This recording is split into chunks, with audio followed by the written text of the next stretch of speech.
Stand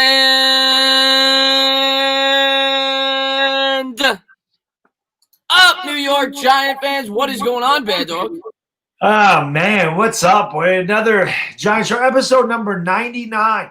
The next week is episode 100. And, of course, like I said before, it's very fitting it's against Philadelphia. But, yeah, another Giants show. Talking about another Giants loss. But we'll win this Sunday. It's Washington. We beat them every time. It's Washington, man. That's the only team that Daniel Jones has been able to beat up on. But what's going on, everybody? What's going on, Nikki? What's going on, Singh? What's going on, Amiri? Pumpkins in the chat. Fly Eagles TV's in the chat. Deception in the chat. Benjamin Wins in the chat. Nate Falcone's in the chat. Nikki, thank you guys, everybody, for being here. I appreciate it. John, Roman, Skater, thank you for being here. What's going on, Asania? What's going on, Killer Short? Will K. Charlie. So, yeah, like we were saying, we got Washington. Again, we just played them 2 weeks ago. Yeah. And Daniel Jones has 4 wins in his career. 3 have come against Washington. He's got a perfect record. So, if we're going to have any success, you would think it would be this game. And the crazy thing about this, I was thinking about it today, and again, I'm not thinking playoffs. I haven't been thinking playoffs since the year started. If the Giants were to win this game, Philadelphia's on a bye, you would have the opportunity to play Philadelphia, and you'd be tied with them in the win column if you were able to beat them on the next week. If you came up with a win this week against Washington, and we'd still be a game and a half out because they have a tie, but still, Eagles would have a challenging schedule coming up. It would at least give us a little bit of juice going into that Eagles game. Hey, listen, I had said this to you. I'm thinking to myself, as stupid as it is, if the Giants win their next 3 games, and they're winnable. I mean, we should have beat Philly. We beat Washington, Cincinnati. 4-7, you're right in the thick of it. It's just so dumb. Every game. That's why I get so frustrated with the way we lose. Because we should be winning these games. We'd be in first place by a game and a half right now. But we can't close anybody out. So it gets overwhelmingly frustrated that we're playing better teams and beating them for 55 minutes. We can't close it out. You know, it's insane. So, yeah, I mean, I just want to beat Philadelphia. That's always the goal. Obviously, we have Washington, and it's funny. You know, it's the complete opposite of when we play Philly. Philly always finds a way to beat us, always. It doesn't matter what the weirdest things happen, but you could say the same thing about us against Washington. Like, we beat them in the strangest ways. Like, they just – I don't like Ron Rivera going for 2. Like, he should have never went for 2, but they did, and they ended up losing. It's just the way it goes. We went in overtime. Last time, you know, the year before we played with Daniel Jones at the big game, we went on a missed 2-point conversion. So it's always close, but we always end up winning. So it's just it's kind of funny how that works, how we just always seem to own Washington. I don't expect anything different this time. Yeah, and even the game that we won against them this year, it was kind of we were shooting ourselves in the foot. We almost blew the game. It's been every game this year. I think we're a young team. I think we're still learning how to win football games. We're still a bad team. Bad teams find ways to lose. Obviously, the big storyline last week is Daniel Jones. A lot of people said that he was the primary. Well, he definitely was the primary reason we lost that game with the 2 boneheaded interceptions. This is a huge 3-game stretch for Daniel Jones. You know, you obviously have a large portion of the fan base. I don't even know if it's a large portion. It's definitely a portion of the fan base that's already calling for his job. And he's got 3 games here where he's got an opportunity to accrue some wins. And he's going up against teams that he's had success with before. With Washington. Or sex with him, too. Yeah, well, I hope not. But but you know, and you know, we'll see what he does. He actually played well against the Eagles this year. And the Bengals don't have a good defense. Like you said, there are 3 winnable games. This is a big 3-game stretch for the New York Giants, and even almost more so Daniel Jones. Yeah, and that's the thing. Like, somebody asked me, you know, what was it going to take for you to believe in Daniel Jones? I said it's not going to. It's going to take more than 1 good game.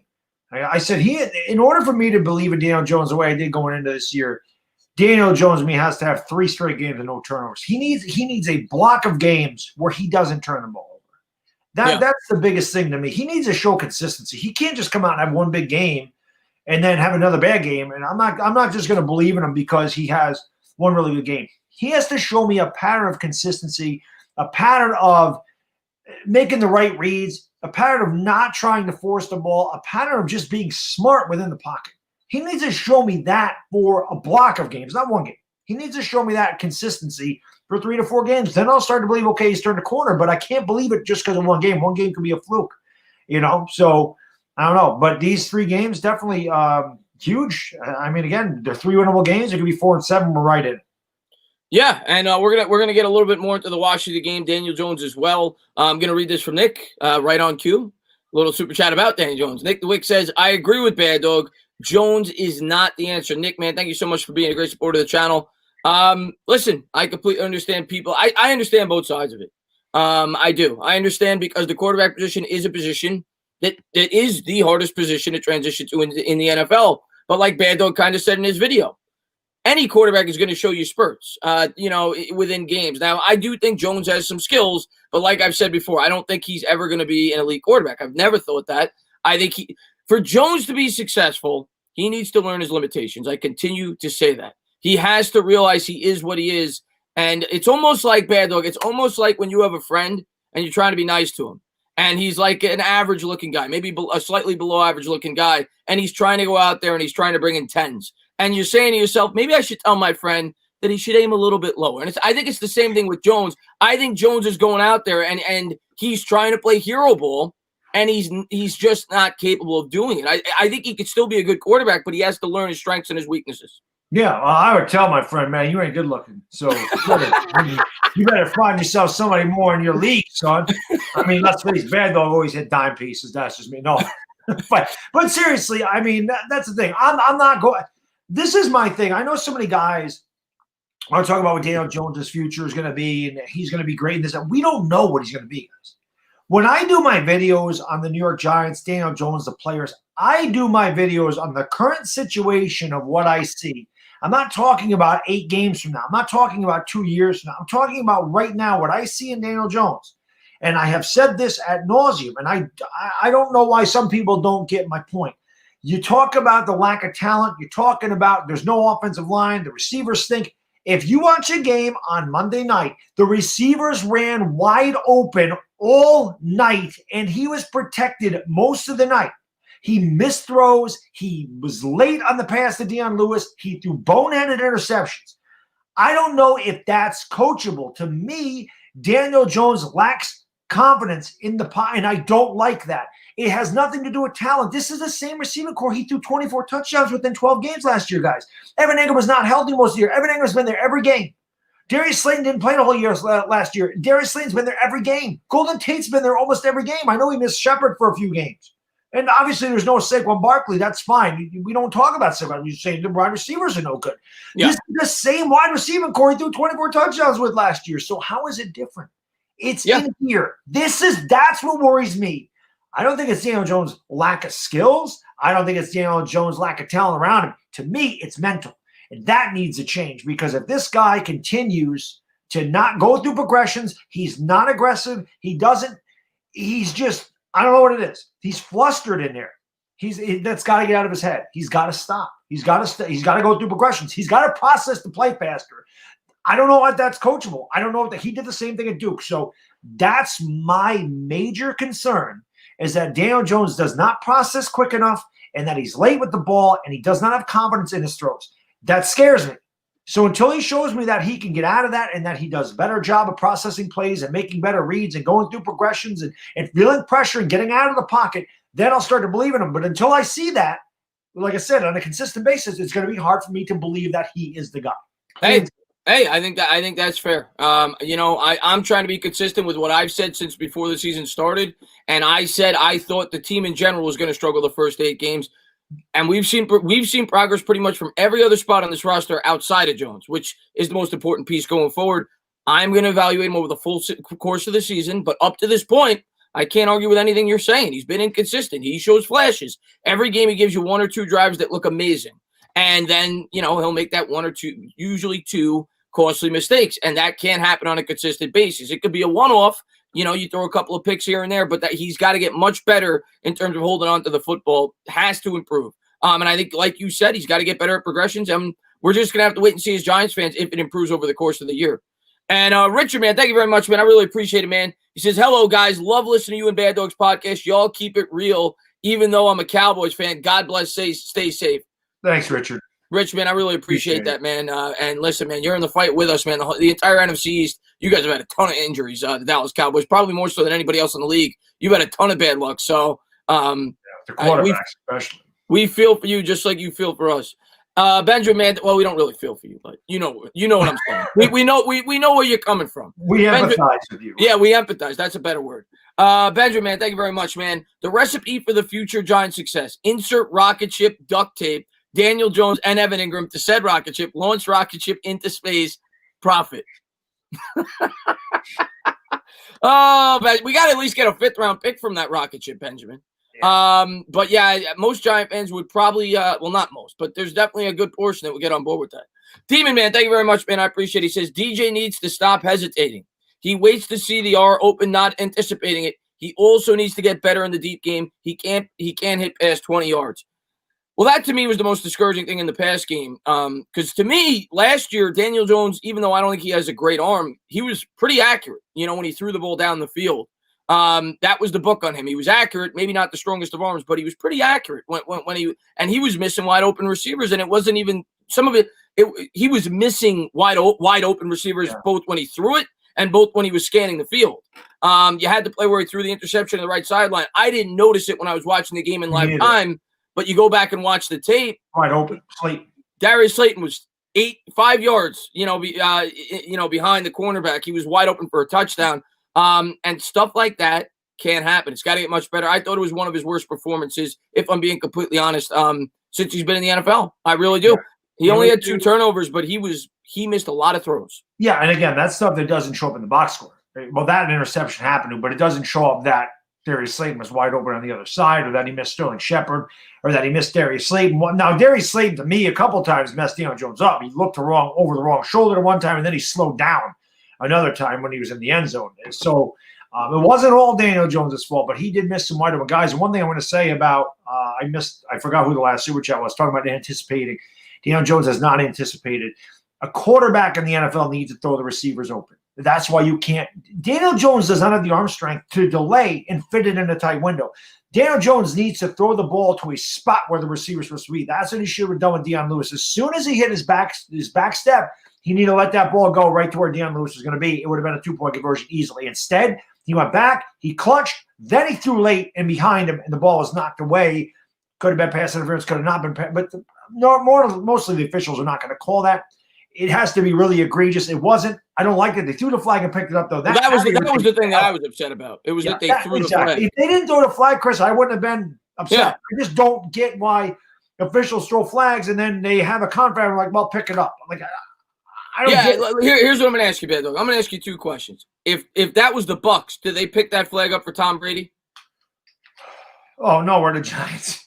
Yeah, and it's Tom Brady. And if there were fans, it doesn't even have to do with Tom Brady. We're the Giants, no. And if there were fans in the stands, they may not pick up that flag. Those were 2 things I thought about after the game. But that was what pissed me off, was the fact that they picked up the flag. It was debatable about whether or not it was a penalty, but once you throw the flag and it was at least reasonable to call it a penalty, I didn't understand picking it up. But you're right. When I went back and looked at it on the tape, absolutely. Daniel Jones didn't lead his receiver. I think, like you said earlier, he's kind of thinking too much, and he's got to break that. I mean, you can't do that in the NFL. You have to get better at that, especially when you don't have a cannon for an arm. You have to be able to lead your wide receivers. His first ever career game, I always go back to it. He played on instincts. He didn't think. He had confidence. He played on instincts. He went out there and just played football. He's overthinking stuff. And that's when you're going to make mistakes. When you doubt yourself, when you think too much, you're going to doubt yourself. And then it's all wrong. That, like I said, that is the most I don't – it's not like I'm thinking Daniel Jones under the talent to play in this league. I do. But I would rather him – I'd rather him have bad talent and make better decisions than have a lot of talent and make the wrong decision. Because in here, this is hard to fix. Once it's in here, it's hard to get out of it. It really is. Well, you saw. I mean, we've seen it happen with countless quarterbacks. The first guy that pops to my head was Sanchez. I thought the Jets screwed with his head. Not that he was great to begin with, but he just completely fell off the map. And some quarterbacks absolutely they can't handle it. And yeah, you're absolutely right. You've seen it this year. He's thinking too much out there. I completely agree. Look at Chuck Knobloch. He couldn't throw the ball the first. Oh my God! But it got in his head. Sometimes you the easiest thing, the most basic thing, pick the ball up, throw the first, and Chuck Knobloch couldn't do it because it was in here. That's what scares me. When it becomes mental, it worries me more than when it becomes physical. Just play. That you can fix physical mechanics. It's hard to fix this in here. Daniel Jones has to do that. Coaching ain't going to do that to him. Right. No, that's a good point. L.A. Lou, man, what's going on, buddy? He says, what would you realistically consider an acceptable record for these last 8 games? Losing aside, the Giants are playing better football than – it's not even close, L.A. Lou. we're playing much better football than we were for the first 4 or 5 games this year. We've been consistently competitive against better teams, mainly your Rams and mainly last week against the Bucs. We look like a much different football team than we did really since that 49er game, even though I thought we played pretty well against the Steelers as a team, with all things considered. Really, the only game we dominated Chicago in the second half of that game. Really the only game that's been embarrassing was that 49er game. Outside of that, they've had good efforts. I completely agree. Our record doesn't indicate how improved we are as a football team. We just haven't been able to close out games. In terms of an acceptable record, I mean, I said it from the start of the year. Obviously, I want to try to get as many wins as possible, okay? And yeah, I don't want to win one game. To me, it was always about improvement over the course of the year. And if we get some wins with that, that's great. And obviously, I still think we're going to win about 4 games, maybe 5, 3 to 5. I'm leaning at 4 right now. I think we can win this week. I think we could definitely win. You know, I'm not saying we're going to win all 3, but I think we could take 2 out of the next 3. I think we're going to beat the Cowboys the last week. And I think maybe we pick up a game, you know, in the middle, whether it's the Browns, whether it's the Cardinals. Maybe we make one upset. But I'll say 4 wins, I guess, is acceptable. But to me, it's just about improvement. It's about Daniel Jones playing better. It's about the offensive line continuing to mature. It's about consistency with the defense, building off the strong first half. That's what it's about more so for me, personally. You know, obviously, I would love to get 9 wins. But realistically speaking, I just want to go into next year saying this team could be a good football team going into 2021. All I want to see is improvement out of our quarterback. That's it. I just want to see improvement. It's all I wanted to see. Wins and losses not important to me. It's not. Of course, like Chris said, I would love to win. I mean, who doesn't? You want to win games. Right. But that will come with the quarterback playing better. If Daniel Jones played better, we would be probably 4-3 or 4-4. We wouldn't be 1-7. I mean, there's a couple games he missed, and Tampa Bay was one of them. Philadelphia was not his fault. If Evan Ingram catches the ball, we win that game. Philadelphia played great. You know, the Rams, I felt like he missed opportunities in that game too. So I don't know. I just real quick, I just see somebody say, Chris Baddog, he has mental mistakes because he plays for the Giants. He has a fan base that pressures him to win, even though not in a situation. If Daniel Jones is messing up because of a fan base, then Daniel Jones don't belong in the NFL. No professional athlete of any sport should ever pay attention to fans. If the fans are bothering him, he don't belong in a sport, because fans are going to always express their opinion. They're going to boo people. That is just what they do. So if you can't play because of a fan base, you don't belong at any professional level. If a professional athlete is supposed to have tunnel vision and block everything the hell out, that should never, ever, ever affect an athlete. Here's what I'll say to that. I mean, there's a common phrase with New York sports fans. Not everybody's cut out for New York. That's what comes with the territory. The fans are not going to sit on their hands and knees. That's just the way New York is. We're passionate. We're a reactionary fan base. And you know, we let you hear it whether you're doing great or whether you're doing horrible. If you're great, you're a hero until the end. There are fans like me that defended Eli Manning until the end because I knew what he meant to this fan base. I absolutely loved and adored him, everything that he meant to the New York Giants, because he won me 2 Super Bowls. And there was nobody better at blocking out the noise than Eli Manning. I mean, and Derek Jeter and whoever. But Eli Manning had so much criticism since he came in. He ignored it. Everybody used to say he doesn't have the attitude, the all shucks attitude. Well, it rolled off his shoulders. He didn't let it bother him. And that's what it takes to be successful in New York. You're going to face that pressure. You're going to face the scrutiny. But if you can make it here, you're going to be a god. I mean, that's just the way it is to it. Yeah. So Dan Jones is going to have to get better at that. And I understand where you're coming from. It's added pressure, but that comes with the territory when you're drafted by a New York franchise in any sport. Yeah, that's true. Trini, man, thank you very much, man. I appreciate it. Jingle bells, giant smells, DJ laying an egg. Motormobile lost their wheels and Chase Young got away. Thank God for you two. You keep me sane. NY Giants 2K21. Trini, man, thank you so much, man. Thanks, buddy. I may have to sing that for Christmas. I appreciate that, Trini, man. Thank you very much, man, for the love. I appreciate it. Let me see. I think I got a couple more. We'll get to that. And then we're going to jump into the game this week against Washington. Let's see what we got. I know there's a couple more I want to get to. And I'm trying to pull it up on here. Nick the Wick, man, thank you very much, man. I really do appreciate it. Let me see. All right, I got a couple more. He says, if we lose to Washington, I'm going to be depressed. Yes. I think this is a game we should win. Washington's got coming off the bye. They had an extra week to prepare. That's a factor. But at the end of the day, I think the New York Giants are a better football team. And if the Giants don't turn the football over, they should win this game. No doubt about it. I mean, last time we played Washington, we had the stupid punt penalty where we gave him an extra 5 yards. We gave him a touchdown going into the half, and Jones threw the interception on like the 5-yard line. So if we don't do that, we beat that team by double digits. And I was on Ed Oliver's channel, and he told me, well, Washington missed a field goal, and that's true. But at the end of the day, the Giants severely outplayed that Washington team, in my opinion, but they found ways to keep them in the football game. The Giants are a better football team, especially with the way they played against the Bucs. My expectations going into this game, I was surprised when the Giants were getting 3-0. I shouldn't say I'm surprised. They're 1-7, but I think the Giants are a better team. I think we should win this game. I really do believe that.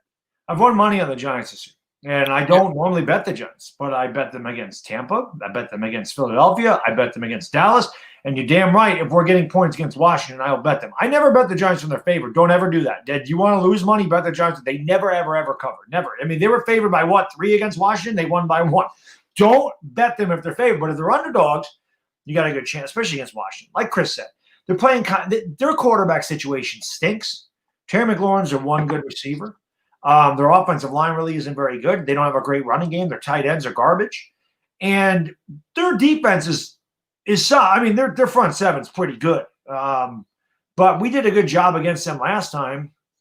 And again, I think with an aggressive – I don't think the Giants use that RPO enough. I think that, to me, I would roll Daniel Jones out more. I know some people don't like the guy rolling out. But I think if you roll him out, I think once a quarterback's out of the pocket, he stops thinking. I think instincts take over. I think Daniel Jones would be better outside the pocket. I just feel that way right now, that if you get him out and allow him to just kind of be instinctual, it's good. Not if he's getting pressured and he's rolling out. I'm talking about a designed rollout away from pressure. I'm not talking about when he gets rattled and he's got to get the hell out of there and then he forces a throw. I'm talking about a designed rollout. Yeah, designed play to get him out in space. Yeah, we have not seen a lot of that at all. And we didn't see the RPO at all last week. Now the defense might have, been a reason for that. Maybe they played against it, and that's why the Giants weren't able to use Daniel Jones's legs as much as we would like. But yeah, I'd like to see more of that. And maybe defense are starting to pick up on it. To me, the biggest key to this game is the same key it was the first week. And the Giants, the first time they played Washington, the offensive line did amazing. We only gave up 1 sack against against those 2 edge rushers. That's the biggest key again. And obviously Jones can't turn the ball over. But, the offensive line has to hold up against that pass rush. And the other thing I'm going to point to, what I really noticed the first time we played Washington on offense, they used the running back. I can't remember his name off the top of my head. The rookie running back that's doing pretty well there. What the hell is Gibson, I think it is, right? Yes, Antonio Gibson, yes. They use Gibson a lot in the passing game. A lot of check downs. They must have threw the ball to him at least 4 or 5 times in the first couple of drives. The Giants have to look out for that. I think they're going to try to exploit our linebackers again. I think we'll do a pretty good job stuffing the run, but I expect them to use their running back in that capacity. And obviously Terry McLaurin's a big weapon, but we'll hopefully James Bradbury can shut him down. Yeah, I think that he will. I mean, Bradbury's been an all-pro type player for us. He's been fantastic. Our defensive line has been really good. They've been getting more pressure on the quarterback, and I think that they can force turnovers in this game. But again, it's the key to every game. We can't turn the game over. Can we have one game where we don't turn it over? Just one freaking game. I mean, that's it. That's all we're asking for. That's all we're asking for. I mean, he's had one. 20 games. He's had one, and it happened against Washington. I think. That huge game that cost us Chase Young. Yeah. That's what it was. But, I mean, this is why when people – and I did a video on this whole video today about people – I don't know where they're getting – like comparing stats to Peyton Manning. Just watch them play. Look at Peyton Manning play and look at Daniel Jones play. How can you compare them? I don't care what their stats say. And I completely agree with you. 1998, Chris. 1998. 4 quarterbacks. 4. I watched the video today. Oh, good. You did? Okay. Yeah. Your research was good. The one thing I'll say, and I completely agree with you, it's silly to even compare him to Peyton Manning. I think what some people may be looking to that is he was able to improve. And he came out really sluggish. Maybe that's, but in terms of comparing the two, right. You can't. I mean, but what about quarterbacks that had 2 bad years to begin their career and ended up being bad? Why are we comparing them? No, you're right. I get that you want to be positive, but I understand that. But you got to look at both sides of this. Yeah. He'll never beat Peyton Manning. Guys, Peyton Manning is one of the greatest quarterbacks to ever play in his league. He's not Peyton Manning. He'll never, ever be Peyton Manning. It will never happen. In a million years. Call me crazy. I think Manning's, if he's not the best, he's the second best. He's damn good. He changed the game. So don't. It's silly to even put them in the 2 sentences. I think what some people may look at it as, well, Peyton Manning improved. They'll point the guys that improved, but like you said, by the same token, there's guys that didn't improve. So we'll see. As a fan, we got to hope he improves over these next 8 games. Hey, I want to be Peyton Manning. I want him to be Peyton Manning. I want him to be Eli Manning. I don't even need Peyton. Give me Eli. Just because I'm hard on Daniel Jones does not mean that I'm against him. He's a Giant. I want him to be fantastic. Listen, I was the biggest Daniel Jones backer going into this year, okay? But he has not given me any reason to think, to talk about him the way I did at the beginning of the year. I expected things in him. I expected him to be better. I don't want to hear he had nothing this. It's a new coach. It's like everything you could think of. First it was the line, and now the line's playing better. Well, I think it was fair to bring that up the first 4 or 5 weeks. Now it's not. Now he's had – you're 8 weeks in now. It's time. It's time now, Daniel. Yeah, good point. It's time now. Yuri, man, thank you very much. I appreciate it. He says, I think Joe Judge will bench Golden Tate for a quarter. He may be for the game, and who knows? He was on that. Yeah, he was.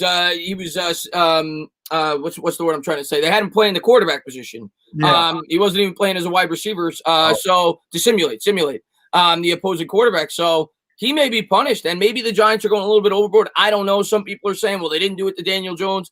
Who knows what he said at the facility? Maybe he went over the top after what he did at the game. We don't know.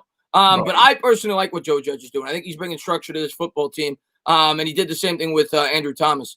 Demon Man, thank you very much. I appreciate it. He says, at Nick the Wick, my liver can't take a Demon was he was slurring his typing during the game. He wasn't even speaking. He couldn't type properly. Yes. So hopefully you don't turn the ball over too much this week. Otherwise, you're gonna be drinking yourself under the table, Demon. And let's see. Don't break the beer bottles like Chris did, though. Oh God, I broke 2 beer bottles. Oh God, it got all over the floor. I had to clean it up after the game. I wasted 2 good beers, man. That's never good. They were full? Yeah, they were full. Oh shit, that's the worst. If they were empty, I wouldn't have cared. I had 2 full beer bottles. I didn't know. I thought they were just empty ones sitting there. I mean, I always put them next to me when I finish. I thought they were empty. I didn't know. No. Yeah, they were full. Damn, that's the worst. Daniel Jones owes you a couple beers. Tell me about it. Let's see what we got. I just want to make sure I don't miss anyone. I got Demon. Who's next? We got let's see. Scrolling. All right, we got Fix the O-line up next. Let me just make sure I don't skip over that comment. Fix the O-line. There you are, man. Great supporter, my man. What's going on, buddy? Thanks for popping in the stream. And I love your name, by the way. Fix the O-line. You know I'm all about that. He says Jones needs to learn when to give up on a play. If he does, someday we'll look back on this and it will all seem funny. I sure hope so, man. You know, thinking from an optimistic standpoint, like I said kind of in my video today, at least he's improved on the fumbling, but that's about it, and he still fumbled a bit this year, but it's better. I don't know the numbers, but it doesn't seem like he's fumbling every game like he did last year. But yeah, I mean, maybe he could turn into that Alex Smith or that, but to be like Alex Smith, you have to be smart. Like there's no quarterbacks in the league that are as smarter than him. He's up there with anybody. The guy doesn't make bad decisions. He doesn't turn the football over. And if you're going to be that type of quarterback, that's what you need to do. A quarterback like Eli Manning, a quarterback like Brett Favre, a gunslinger, they can afford a couple of turnovers because they can bring their team back in the game. And I'm not saying Daniel Jones can't ever do that. There's there's games he could do it, but he can't consistently do it, in my opinion, like a guy like Pat Mahomes could, or these guys. You have to be smart with the football. You can't. You can't do that when you're not an elite quarterback, which I think most Giant fans at this point would agree. He's probably not going to be an elite quarterback. He could be a good one, but you can't be turning the ball over like he is. Like I said, that's my biggest issue with him. Low football IQ in the pocket. Can't have that. I compare him to Alex Smith because I really believe their skill sets are very, very similar. Yeah. Difference is Alex Smith was very cautious with the ball, like you said. Daniel Jones is reckless with the ball.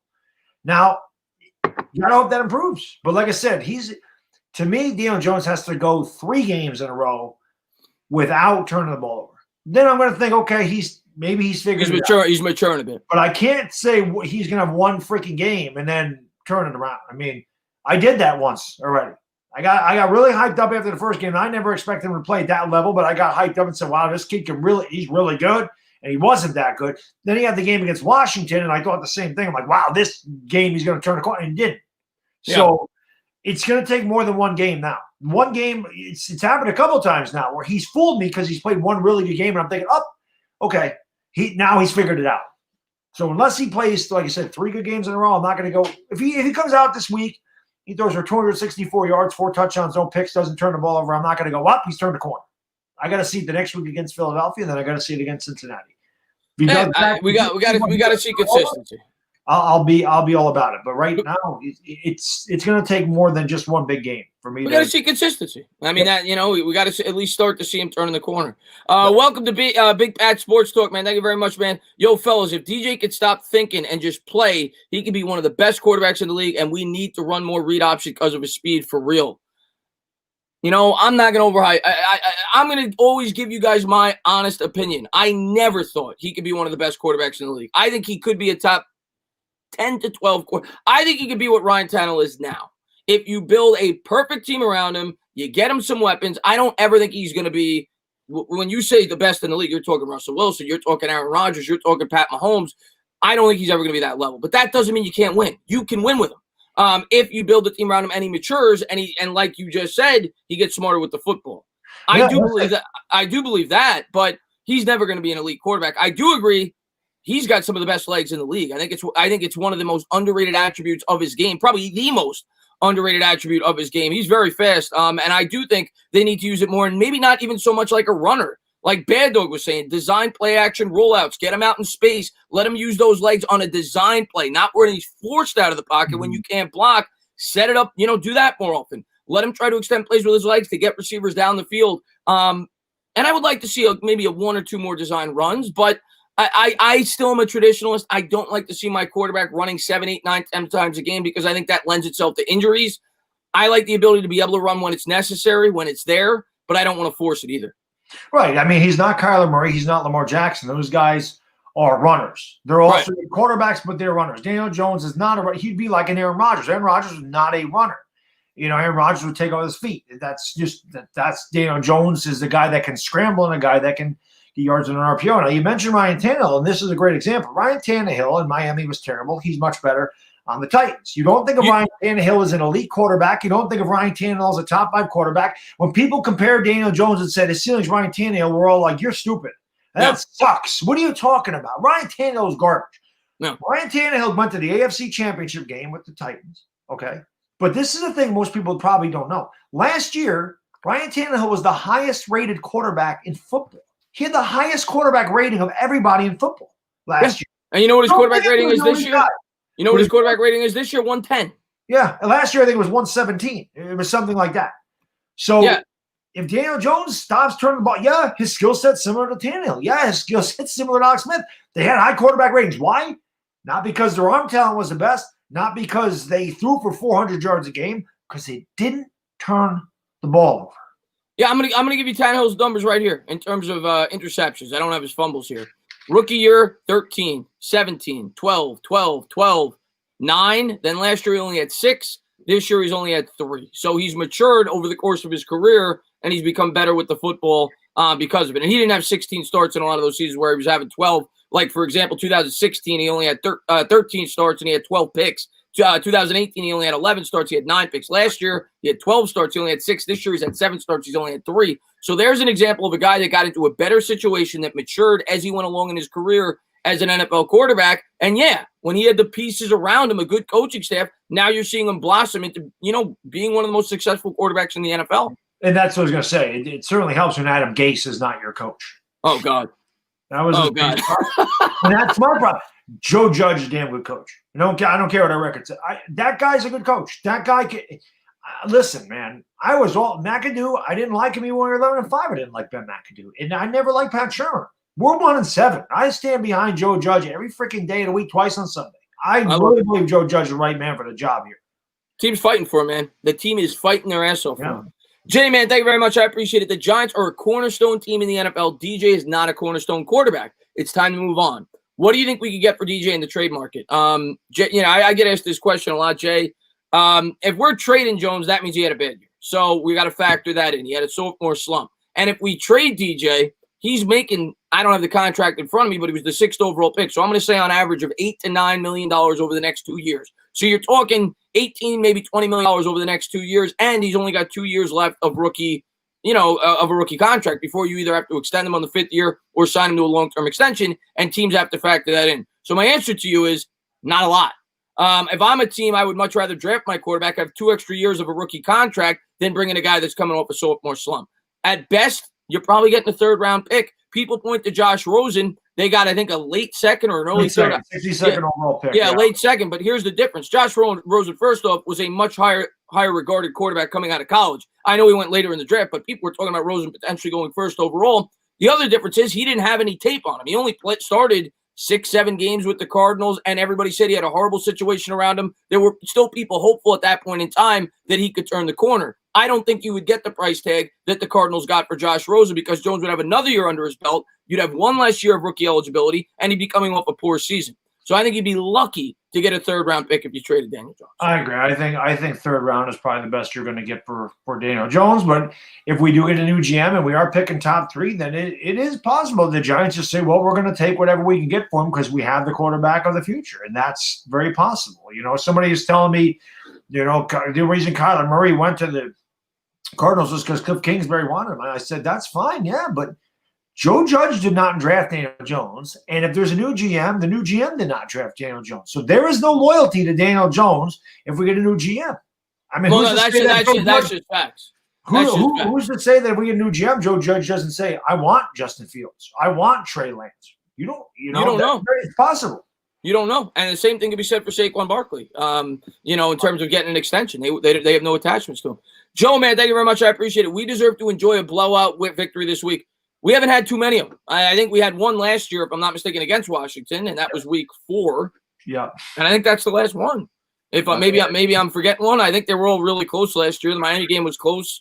The second game went to overtime. Yeah, so we only won 4 games. So there you go. Yeah, so there you go. And the Tampa game we won because they missed 3 field goals. Yeah, so we have not had a comfortable victory in quite some time. I agree with you, Joe. We do deserve one, and this could be. If there was going to be a game this year where we're going to have a comfortable victory, this would probably be the one.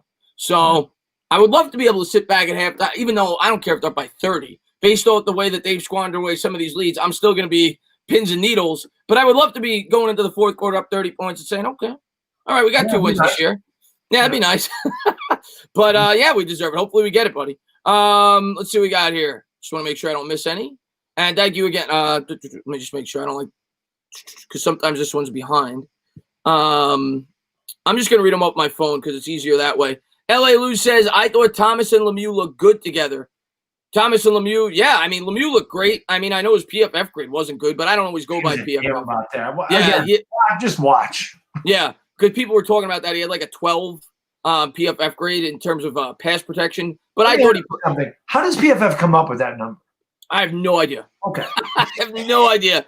But the fact of the matter is the offensive line looked much better with Lemieux in the lineup. And maybe him playing next to Thomas, maybe they have better chemistry. I mean, it's possible.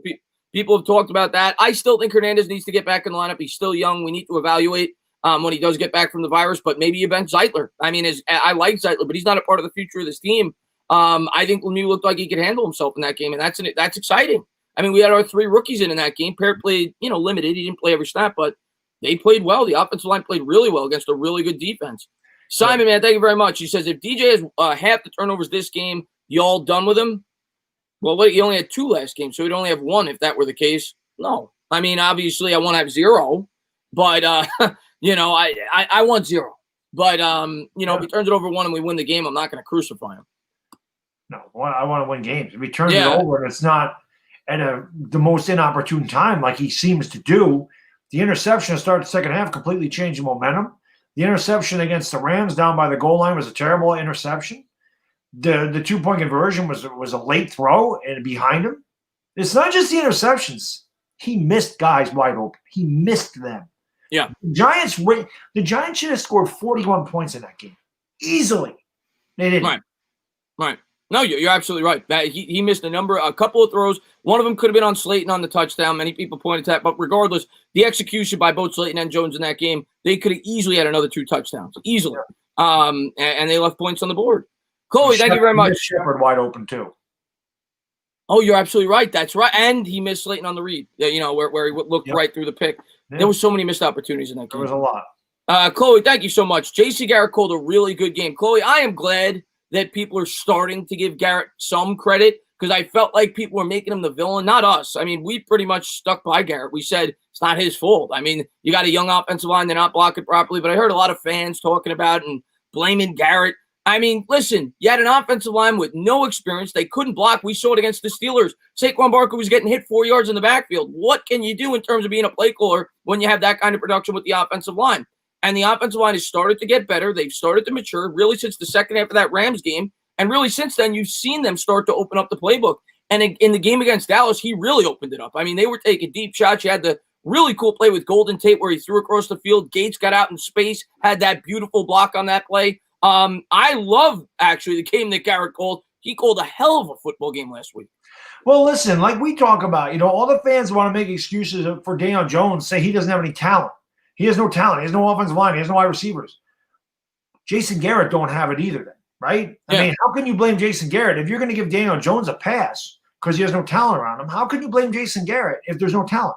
Not to mention his quarterback turns the damn ball over 2 times a game. How is this Jason Garrett's fault? Right. Jason Garrett has definitely opened up the playbook. We have seen a lot of razzle-dazzle. We have seen a lot of really innovative plays by Jason Garrett, and I think that's because he has more confidence in the offensive line, and these players have gotten more acclimated to the playbook. I believe that. And I think Jason Garrett's done a damn good job. This offense has been better. And like I said, if Daniel Jones stopped turning the damn ball over, we could be averaging 30 points a game. Since Jason Garrett's really opened this up. Right. They have moved the ball a lot. They do not finish with touchdowns. Daniel Jones has thrown 3 red zone interceptions this year. That's not good. Yeah. It's not good. And then, like I said, how many damn receivers did he miss last week? It's not. That's not Jason Garrett's fault. Jason Garrett's done a good job, in my opinion. Yeah. And once again, I just want to say thank you. We're only 40 minutes in. We already got 500 people in here. I could never say thank you enough for all the support you guys always show both of us. And I try to do it as often as I can. If one of my mods could post Baddog's channel throughout the chat, go over there, subscribe. We're going to be doing the game here this week. We'll be doing both on his channel next week. Then we'll take the bye week, and then we'll be back here the following week. So please go over there, check him out. Thank you to everybody for being here. Thank you guys for all the support you guys always show us. Amazing. Frank Guzzi. I like that name. That's a good name right there. That's a good one right there. My man, Mr. Guzzi. He says, the kid is forcing it like Eli always did. He's Eli with wheels minus the good deep ball. I don't want another quarterback that averages a pick a game for life. Listen, I understand it, and that's the difference, though. Like you just said, I was willing to deal with the picks from Eli because, at least when he was in his prime, because Eli brought you back in football games because of the arm strength, because he had that ability to take the shots. Clutch. Jones has to be a smarter quarterback. He just does. He doesn't have that in him. He's got to be smarter with the football. He's not Eli, and he's got to realize that. That's what we talked about after the show last week. He's got to realize that. The other thing I'll say, if you look at a lot of Eli's interceptions, off the hands, a lot of them are not on Eli. They Yeah. are bouncing off his receivers. They are getting deflected up in the air. He had a lot of bad luck. I'm not saying that Eli Manning didn't throw his fair share of interceptions. That drove me out of my mind. We all remember the left-handed interception. He could never figure out where the linebacker was underneath. I never figured that out.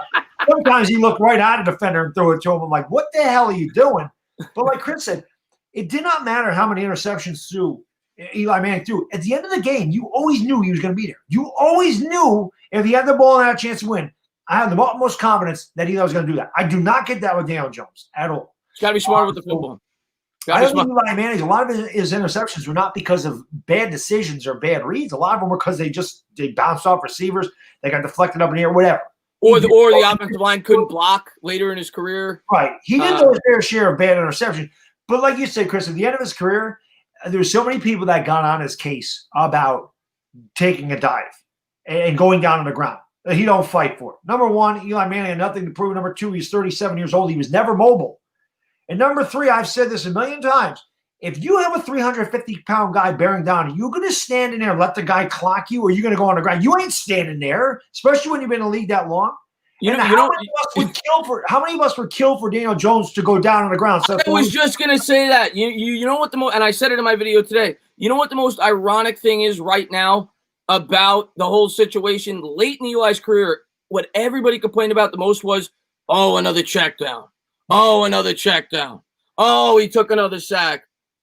I would kill to see Daniel Jones check it down right now rather than taking shots. Yes. You know what I'm saying? Yes. Pons, man, thank you very much. I appreciate it. He says, my confidence was shaken against Tampa. Worst interception DJ has thrown to open the second half, but look at Josh Allen. It took 3 years for him to blossom. And you're right, Pons, and that's fair to bring up. There's no doubt about it. But I will say Josh Allen did start to get better last year. He only threw 2 picks in his last 11 games, Josh Allen. He started off really bad last year over the first 5 games, and maybe Jones starts to make that turn over the last 8. We'll see. But yeah, you're right. Josh Allen was not a great quarterback until this year, and even now he's starting to struggle a bit. Yeah, I'm saying Josh Allen's last 4 games, he's thrown 4 touchdowns and 4 interceptions. He played very weak opponents the first 4 weeks of the season. In the game against the Rams, they were way behind. Then he got those meaningless statistics that made his line look better. He did not play well against the Rams until they went to prevent. That is why I talk about statistics only tell half the story. Josh Allen has not played well the last 4 games at all. He hasn't. Yeah. So let's not crown him because he had 4 good games that make his line look better, but he has been very inconsistent the last few games. Even against the Jets. He's had 2 really good games against who the hell doesn't have good games against the Jets? Yeah. Okay. And the other thing I'll say is Josh Allen has a great supporting cast. And and Josh Allen has a ridiculous arm. He's probably got one of the strongest arms in the league. And he's an athlete. He's big. He's big, like Cam Newton big. And he can move like Daniel Jones, and he's got a cannon for an arm. But he also has a great offensive line. He's got great weapons. He's got a slot with Beasley. He's got Diggs. He's got the deep threat with Brown. He's got all the weapons you could possibly ask for. He's inconsistent. Honestly. I agree with you. I agree. I'm not crowning him a great quarterback yet. I think he's a guy better than he was, though. That's what we definitely want. Better. Daniel Jones is improvement. To me, Allen is a quarterback that I still view as an inconsistent quarterback, but he has an immensely high ceiling. But he's still, because of his physical attributes, but he's still very inconsistent. Again, you look at those 2 guys in film. Josh Allen has better skill than Daniel Jones. Oh, he just has better God-given abilities. Right. Andrew Thomas, thank you very much. I appreciate it. He says, if the season ended and I want Lance or trade down and get Chase or Parsons. Yeah, I mean, it depends on where we're picking, man. I mean, if we win 5 or 6 games and we're picking 7, 8, you're probably not trading down. You're probably staying there. If we're picking 3 and you're not going quarterback, yeah, I would look to trade down there. I would look to try to acquire some draft assets. I would prefer, if we're not going quarterback, Baddog, I want to be in that, unless we're taking Penei Sewell, which if you're taking him, you're staying at 2 or 3. But if we're not going Sewell and we're not going quarterback, I want to get in that 5, 6, 7, 8 range. So you have the option to take Parsons. You have the option to take Jamar Chase. You have the option, to take Rousseau. You'll be able to get a very good player at that spot, and you get more draft capital.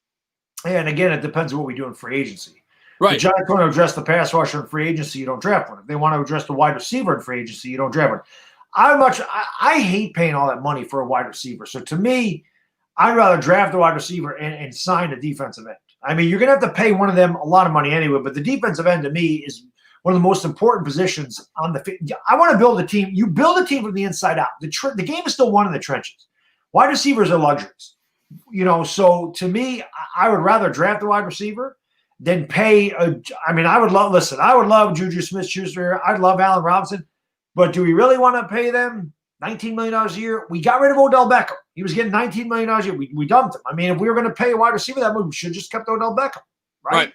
So to me, I'd rather pay an established pass rusher, and the wide receiving class is very deep. You could probably get one in the second round.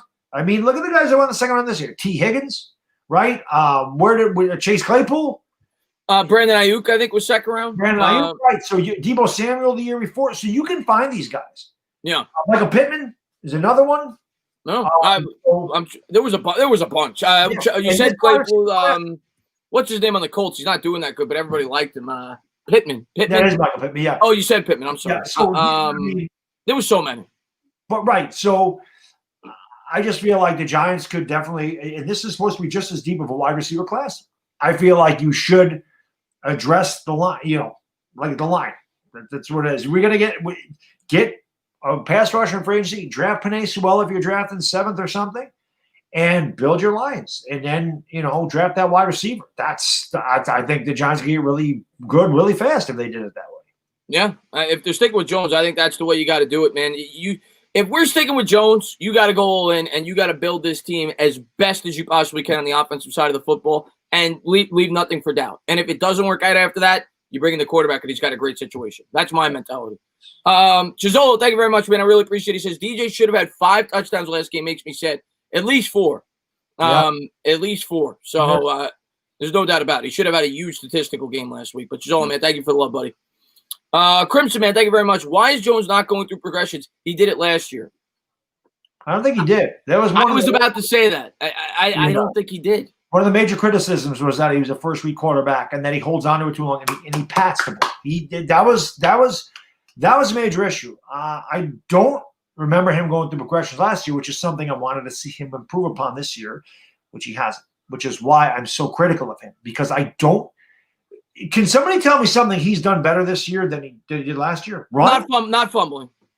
But, okay, but he's throwing more interceptions. Yeah. I'm just saying. I'm trying to give you an example, but I mean, last year if you go back last year if you go back and look at the games, Jones should have thrown a lot more picks than he did. There was a lot of plays where the DBs were dropping the balls.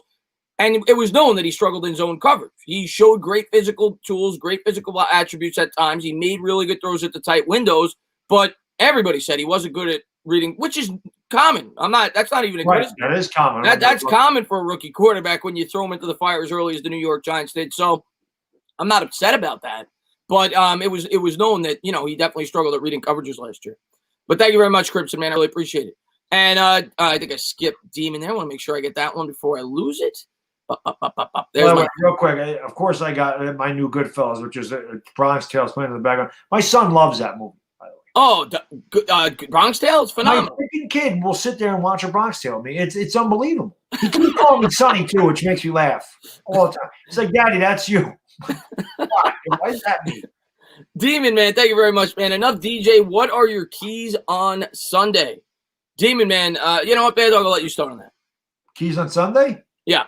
Don't turn the damn ball over. That's a good key. There it is. Don't turn it. Play the way you've been playing. Don't turn it over. We win. Yeah. But plain and simple, we have outplayed these teams. I don't give a damn what Eagles fans say. We outplayed the Eagles in that game. Okay? We were up 21-10. We outplayed them. In my opinion, we outplayed Dallas for most of that game. We outplayed Tampa Bay for most of that game. Okay? Turn the ball over. We outplayed the Steelers for some of that game. I won't say all of it, but we were ahead in that game. We were right with them. Don't turn the damn ball over. To plain simple. There's one key to this game. I know our man OGR always has 6 keys. He does that video every Saturday. 6 keys of winning. 6 keys to me winning. No turnovers, no turnovers, no turnovers, no turnovers, no turnovers, and no turnovers. Don't beat yourself. I agree with that. And like I said, I mean, I'm going to be looking at the offensive line, the tackle positions, going up against those strong tackles. They've got to play well, because if they don't, we're going to have turnovers. So they got to do a good job holding up against Montez Sweat and Chase Young. So I would say that's a key. But, yeah, I mean, Daniel Jones can't turn the football over for us to win this game. And if he doesn't, we're going to win the game. I think we're a better football team. If we didn't turn the ball over against Tampa, we win. If we didn't turn it over against Philadelphia, we win. If we didn't turn it over against Dallas, we win. Yeah. I mean, actually, even with Philadelphia, if Evan Engram just catches a damn ball, we win. So yeah, and even the turnover, the pick was on Ingram. If Ingram catches those 2 passes, we win that game going away. Against Philadelphia, which is why I was so disappointed how bad he played against the Bucs. Yeah. Zach Phillips, man, thank you very much, man. Wayne Gallman played his ass off, Zach. And I love watching Wayne Gallman. I mean, I wasn't that high on him going into the year. I'll be the first to say it. Wayne Gallman runs hard. I always say it in every one of my post-game videos. The stats may not indicate it. He's only averaging 3.6, 3.7, it seems, every game. But he runs hard, and he makes, he gets those tough yards. I am a big fan of Wayne Gallman. He doesn't lose yards. He's always 2nd and 8, 2nd and 7. It's better than 2nd and 13. As great as Saquon Barkley is, and his talent is ridiculous, he loses a lot of yards. I mean, he has a lot of negative yards. I would much rather have as great as Saquon Barkley is, to me, you're going to hit a home run every 20 carries. I'd much rather have a guy that gives you 3 and 4 yards a carry than a guy that loses 3 yards a carry 6 or 7 times a game. Honestly, I like that consistency. Wayne Gallman's also a good pass receiver, and he's a good blocker. These are things that are very underrated about Wayne Gallman. Like I said, I've always compared him to Ahmad Bradshaw. He's not as good, obviously, but he finishes the run like Ahmad Bradshaw did. He is a very top runner, and again, this guy's playing for a contract, so he's going to play his ass off. Like you said, Chris, I didn't think much of him because I thought he was an afterthought. They went out, they got Deion Lewis, they had Saquon Barkley. You're not even thinking about Wayne Gallman as a part of this team. I didn't even know he was still on the team. Honestly, I'm like, is Wayne Gallman even part of the team? Because I didn't think he would be. But he's definitely been impressive, and it'll be interesting to see if the Giants do keep him around for a couple of years after this one. Yeah, I think he's played great, and I actually think he's a really good compliment to Saquon Barkley if he could keep running like this. Because like you said, that's not really what Barkley is. He's the home run threat. You could use that grind out running back, which is exactly what really both these running backs have been. Freeman's done it as well. He's going to miss this game, it looks like, but both those guys I think would be really good compliments. And I actually hope they bring Gallman back. I think he's played well. Kyrie, man, thank you very much. He says, I think we should draft a number 1 wide receiver, but if there's not an ideal prospect for the pick we get, we should trade for one. What do you think? Or sign one. You know, you don't have to trade for one. You can sign one in free agency. But, yeah, I think we have to bring in a legitimate number 1, whether it's a prospect in the draft or whether it's in free agency. I think everybody in this chat probably agrees with that. Yeah, again, I would rather draft a Jamar Chase. I'd rather draft one of those guys than pay Juju Smith-Schuster $20 million a year. Yeah. Because, again, I just feel like that's a luxury. I feel like if we had our defense is very good, right? And it is getting better. And I can't wait to see what Xavier McKinney brings to this defense. If you add a guy, and I'm not saying we're getting Joey Bosa, but if you added a Joey Bosa or a TJ Watt, TJ Watt's out there, right? He's a free agent. I believe he is, yeah. But you got a big argument the other day. That's true. That's true. If the Giants had one of those guys, a Bud Dupree, a TJ Watt, a JJ Watt, if they had one of those guys to go with this defense would be top 10 in the league. There's not a doubt in my mind. If they had a guy that could legitimately get pressure and get 12 to 16 sacks a season, Yannick Ngakoue, whatever. I think Bud Dupree, who I know you really like, is a really good fit. I think he'd fit the scheme really well. I also think we need a cornerback. I think we need a cornerback too. I think those are our 2 biggest needs right now, if you ask me. But yeah, if we could fill in those 2 pieces in next year's defense, I think we're gonna have one of the best defenses in the league. I really believe that. If we bring in a premier player at one of those 2 positions and a decent to good player at the other, and Patrick Graham stays on, I really believe that. Storm and Norman, man, thank you very much, man. I appreciate it. He says, I think DJ was the 17th or 31st pick. Oh, I think if he was. I think that's what you meant to say. Yeah. He wouldn't be so criticized because of his performance would be expected. Kyler being number 1 has lived up to that pick. Yeah, I think that definitely has a lot to do with it. And I also think he wouldn't have been rushed in had he been the 31st pick. I think the pressure to get him in there after 2 weeks probably wouldn't have been there had he been a late first-round pick. People would have probably said, all right, give him 8 weeks. Let him learn. So, yeah, I agree with you. I do think that definitely adds a lot more pressure when you're a top 10 pick. Absolutely, because when you are a top 10 pick, you are expected to come in and you are expected to elevate the team immediately. You are expected to be an impact player that immediately makes your team better. And he really hasn't. But the other thing I'm going to say, and I will stand by this for as long as Daniel Jones plays in this league or whatever you want to talk about it, in my opinion, Daniel Jones was not getting to 17. He was not. Washington was taking him at 15. I don't care what anybody says. I also think Denver liked him at 10. I don't care. They can talk about how they like Drew Lock. If they like Drew Lock that much, they would have never traded back, and they certainly wouldn't have let him go past number 20. So I don't buy that. Daniel Jones would not have been there at 17. I don't know why all the hubbub happened with Daniel Jones. I don't know what the hell people saw. I don't know why he was in such demand. But not a doubt in my mind, he wasn't getting to 17. He was not getting to 17 on draft. I will stand by that. I agree with you. I mean, I legitimately think Washington wanted him.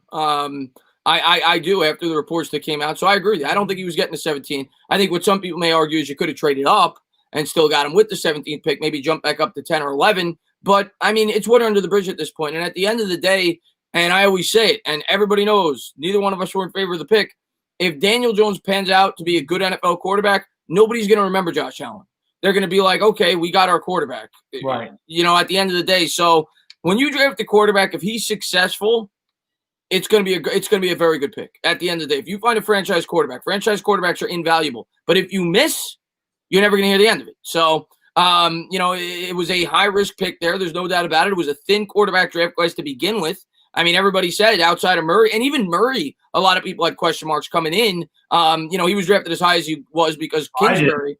Yeah, I know you didn't, but I'm saying a lot of the teams. But Kingsbury was in love with him for his scheme. He might have not even been a top 3-4 pick had it not been for Arizona picking at the top of the draft. But outside of him, it was thought to be a very thin quarterback draft class. And so far, outside of Murray, quarterback draft class hasn't looked very good. Marcus, man. Somebody said that you overrate the defensive end position. Vegas doesn't even give a quarter of a point. Do you think I give a damn about Vegas odds when it comes to watching football? I don't give a damn what Vegas does. Vegas has nothing to do with getting a sack on 3rd down and 10. And as Well, opposed to I didn't hear what you said. What did he say? the guy said you overrate the defensive end position. Vegas does not even give a quarter of a point if a starting defensive end is in or out of the game. Okay. I think this is the same guy that told me how good Jalen Hurts was last week because he threw 80 touchdowns in 2 years. So listen. We know as Giants fans how valuable defensive ends are when you get after the quarterback. And right. I look at it like a closer in baseball. And we talk about all the time as Giants fans, we can't get off the field on third down. Well, how do you get off the field on third down? You get pressure on the quarterback without having a blitz. You're able to get guys that have a lot of talent at getting after the quarterback and could close out football games. We have not had those players on this team for a while. Right. And tell me again how they don't matter when we beat the freaking unstoppable Patriots in 2007. How the hell did it not matter? How are they overrated? Strahan and Tuck were a huge reason we won that damn Super Bowl. And you know, I think you could. Here's what I'll say. And I definitely don't think defensive ends are over. I think it's one of the three most important positions in the sport. Quarterback, offensive tackle, edge rusher. Those are the three most important positions. I will say in this scheme, I think you can make an argument that the cornerback is equally important because of the way, by the way, the Giants, they're fifth in the league in sacks. Somebody told me that. I didn't look up the numbers. Somebody told me they're fifth in the league in sacks because they're getting it by committee. They're sending blitzes all over the football field. But I think in this scheme, the cornerback play is so important. And it's why I wouldn't be that upset if the Giants drafted a corner first round this year. I know a lot of people don't want to hear that, but you look at the Patriots the way they built their defense. You look at the Bills the way they built their defense. We run a similar scheme. You need strong corner play, but I'm completely on board with either one. I think we need both. I think we need a strong corner too, and I think we need an edge. I think we need both. And maybe you get the corner in the draft, maybe you get the corner in free agency, maybe vice versa with the edge. We need both. We got to attack both in this year's draft. Yeah, I mean, if the Giants do get a solid number 2 to go opposite Bradbury and McKinney is what we think he could be, then I think you add the pass rusher on top of it. Yeah, it's like I said, the Giants give you a top 10 defense in this league, and we talked about the sacks. There's probably no guy in this team that has more than 5. But we talked about how they were going to Patrick Graham's scheme. Much like the Patriots and Joe Judge, they were going to bring it from a bunch of different positions. They were going to try to keep the quarterback guessing, and that's really what they've done. We've seen safety blitzes. We've seen corner blitzes. We've seen linebacker blitzes. We've seen a lot of different schemes to get to the quarterback. But Carter Coughlin got a sack this week. Right. So they have used a lot of different players and schemes and schematics and everything else to get to the quarterback. So I'm surprised they're fifth. Maybe I could be wrong. Somebody told me that stat. I'm going to look it up right now as I talk because I don't want to say that. Maybe it was top 5 in sack percentage. I don't know. I'm going to look it up now. But I know they're doing fairly well in that category. Peter, man, thank you very much. I appreciate it. 65% of Eli's picks were tipped or thrown through the hands. I don't know if you know that for a fact, Peter, but I as a Giants fan watching the games, I remember watching every game at a bar and being like, well, they another ball off the receiver's hands. So I completely agree with what Baddog said. There were so many times where the interception was not on Eli, but it went against him in the stat sheet. Yep. L.A. Lumen. Everything, man. I got to hit the bathroom. I'll be right back. This is what happens when you have 2 cups of coffee. Right back. Go at the bathroom. I'm going to pull up the stats for the teams because I'm curious. I don't want to misspeak on this show.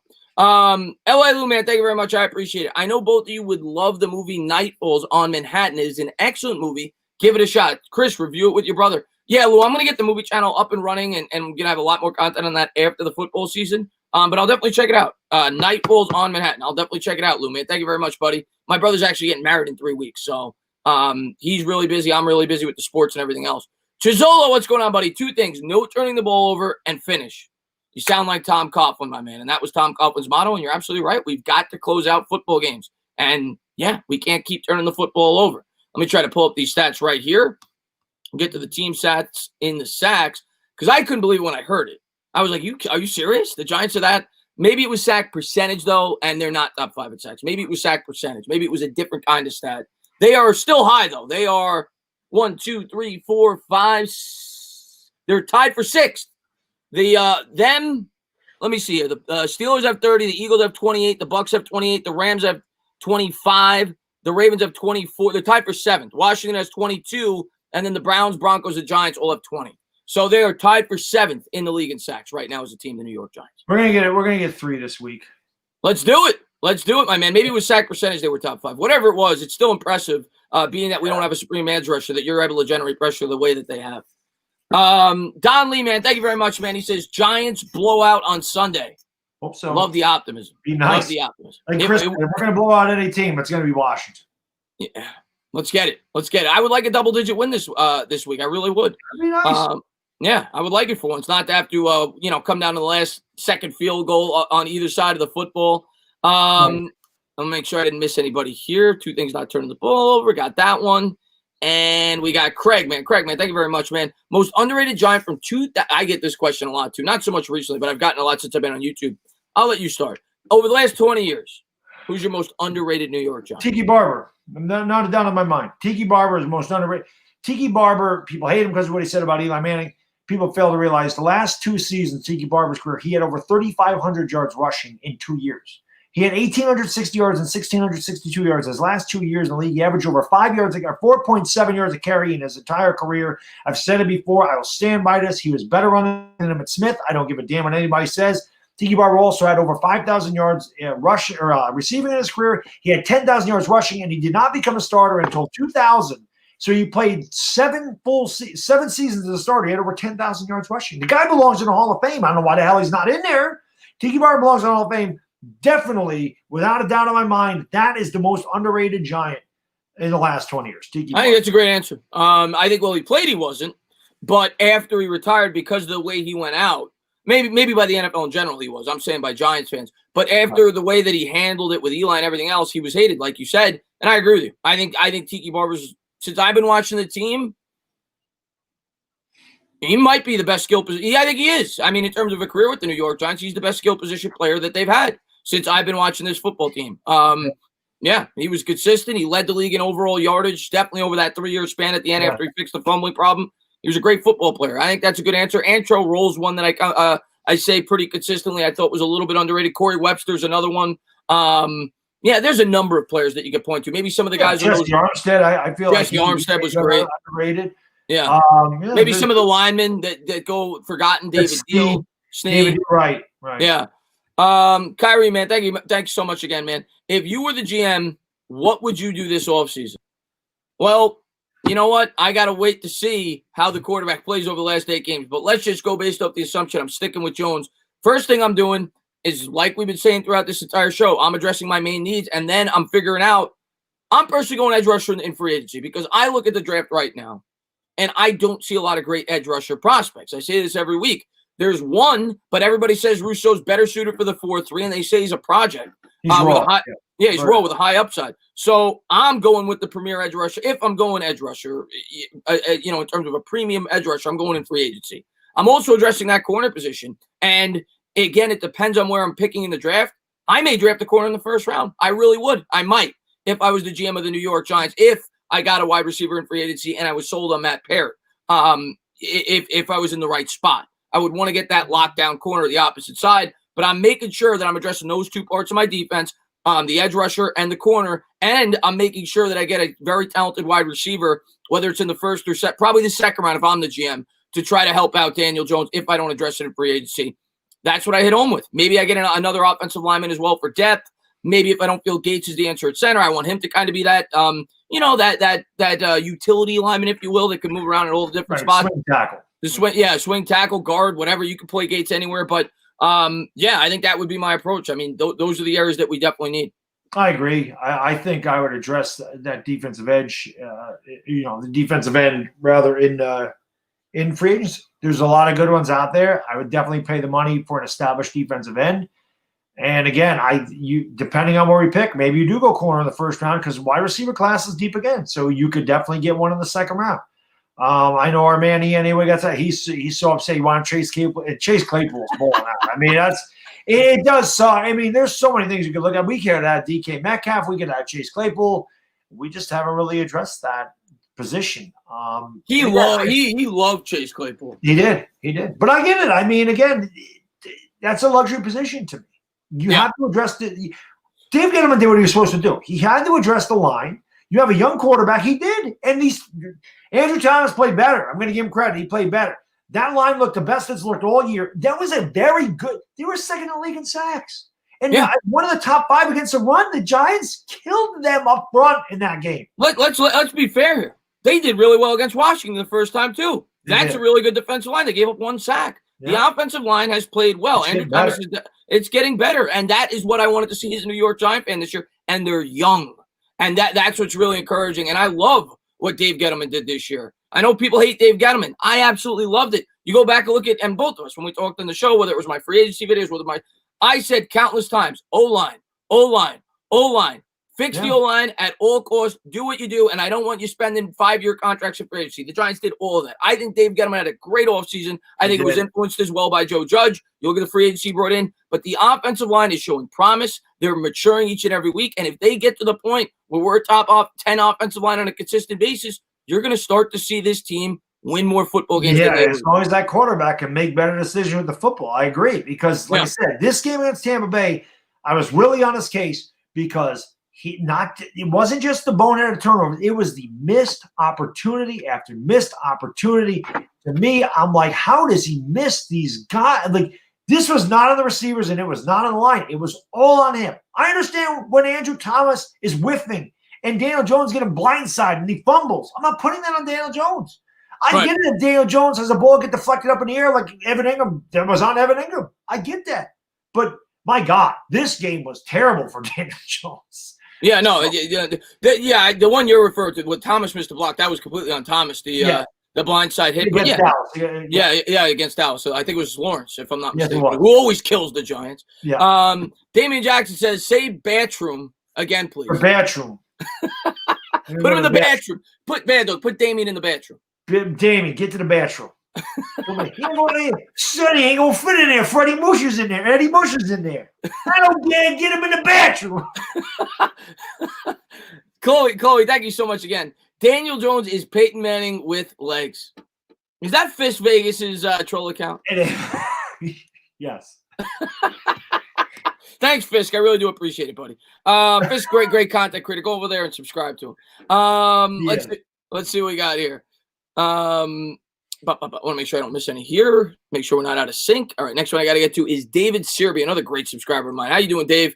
And there you are. What's up, Dave, man? Thank you so much. He says, hey, I know no politics, but maybe the Giants will play better under a Democrat. I don't care if it's a Democratic president for us to play better. Absolutely. I don't care. I don't care. So, I don't know. I mean, Trump's first year in office, we made the playoffs. The 4 years before, there was a Democrat in office. Did we? Holy crap, we did. Oh, my God, time flies. Yeah, right? Oh, my God. Wait, was he in office when we Maybe not. Maybe he took office in 2017. I think he did. Because the election was elected in 2016. Yeah. But you're not inaugurated until the following year. Right, January 20. Yeah, so kind of. We were coming. But, all right, but Baddog, let's be fair. 2017 was our most disappointing season in the history since I've been watching the team. Pretty bad. So maybe a change in the Oval Office will help the New York Giants. Maybe it does. It's a good way to look at it. We'll take anything we can get at this point. Demon, man, thank you very much. I appreciate it, man. Underrated Giant Amani Toomer. Giant record career end game. Receptions, receiving yards, receiving touchdowns, punt. I don't know what that says. Tied with Chad Morton, most 100 yards. Amani Toomer is the greatest wide receiver in the franchise history. If you look over the course of a career, he owns all the records. The guy was consistent. Was never elite like a guy like Beckham or even Knicks probably, but every year he was he's around 1,000 yards every year. And I thought it was a crime that he never made a Pro Bowl. I don't think he did. Maybe he made it as an alternate once, but I always loved Amani Toomer. He was consistent. He's one of my favorite Giants of all time. Yeah, he was. I mean, it's a good one. It's definitely a good one. But to me, I mean, Amani Toomer was solid, but in my opinion, wasn't one of the top receivers in the league. He was very good for us. Tiki Barber was.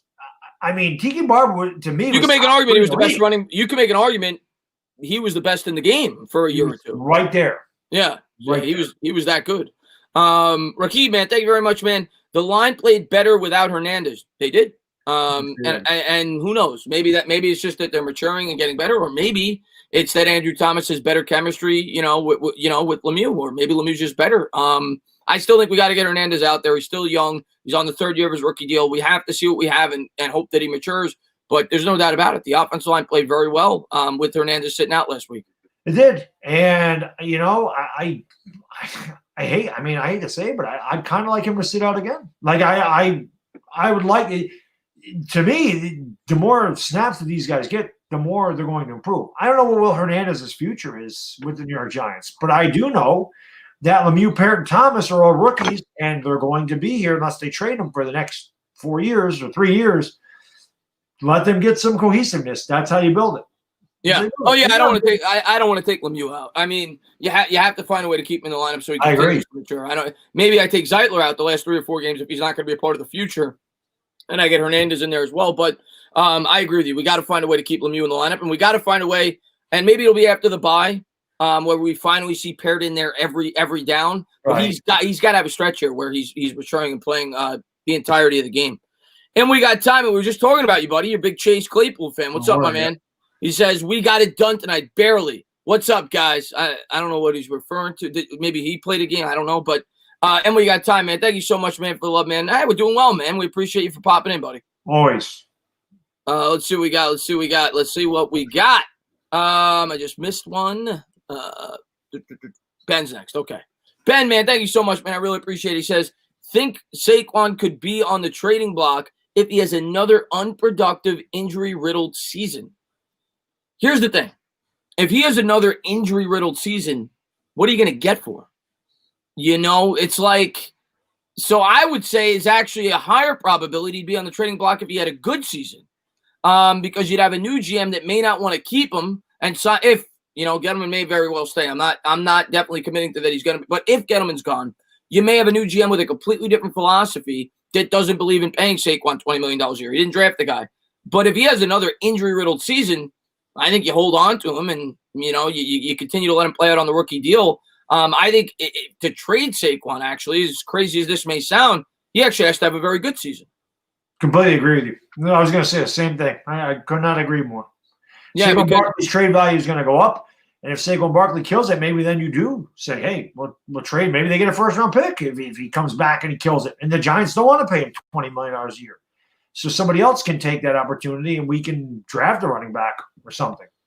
Yeah, I love Saquon, but we don't know what if we get a new GM, you don't know what his philosophy is going to be. Right. And we don't know if he is going to be able to remain healthy. And it's going to be the same thing for other teams. Teams are going to see he's coming off an ACL. They're not going to be rushing to give him to trade for him, especially if he has an additional injury on top of that. I think he has to play well this upcoming season for him to be a potential trade asset for the New York Giants.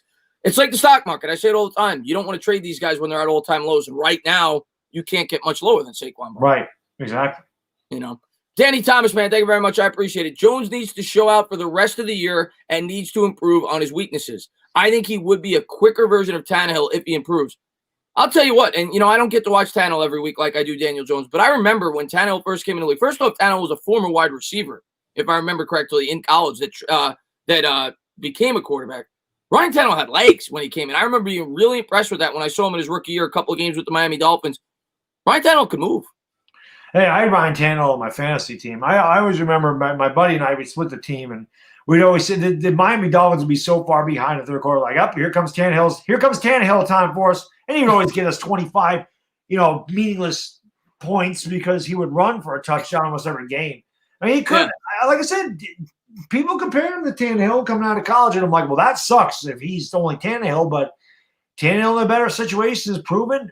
And again, Tannehill, Alex Smith, what do they have in common? They don't turn it over. And you want to know what's so ironic about both those quarterbacks, the two quarterbacks that are compared to Daniel Jones? They both struggled mightily their first 4 or 5 years in the league in bad situations. Yeah, but with bad coaching. Bad coaching, yeah. I mean, that was the whole thing. And Alex Smith, he had a different coach every freaking year at San Francisco. And offensive coordinator. Every freaking year was different. Every year was different. Yeah. Tannehill could not have had a worse head coach. I don't think Daniel Jones' problem is the head coach. I think Daniel Jones' problem right now is Daniel Jones. I don't know. Yeah. Kyrie, man, thank you very much, man. I want a speedy playmaker receiver. They change games.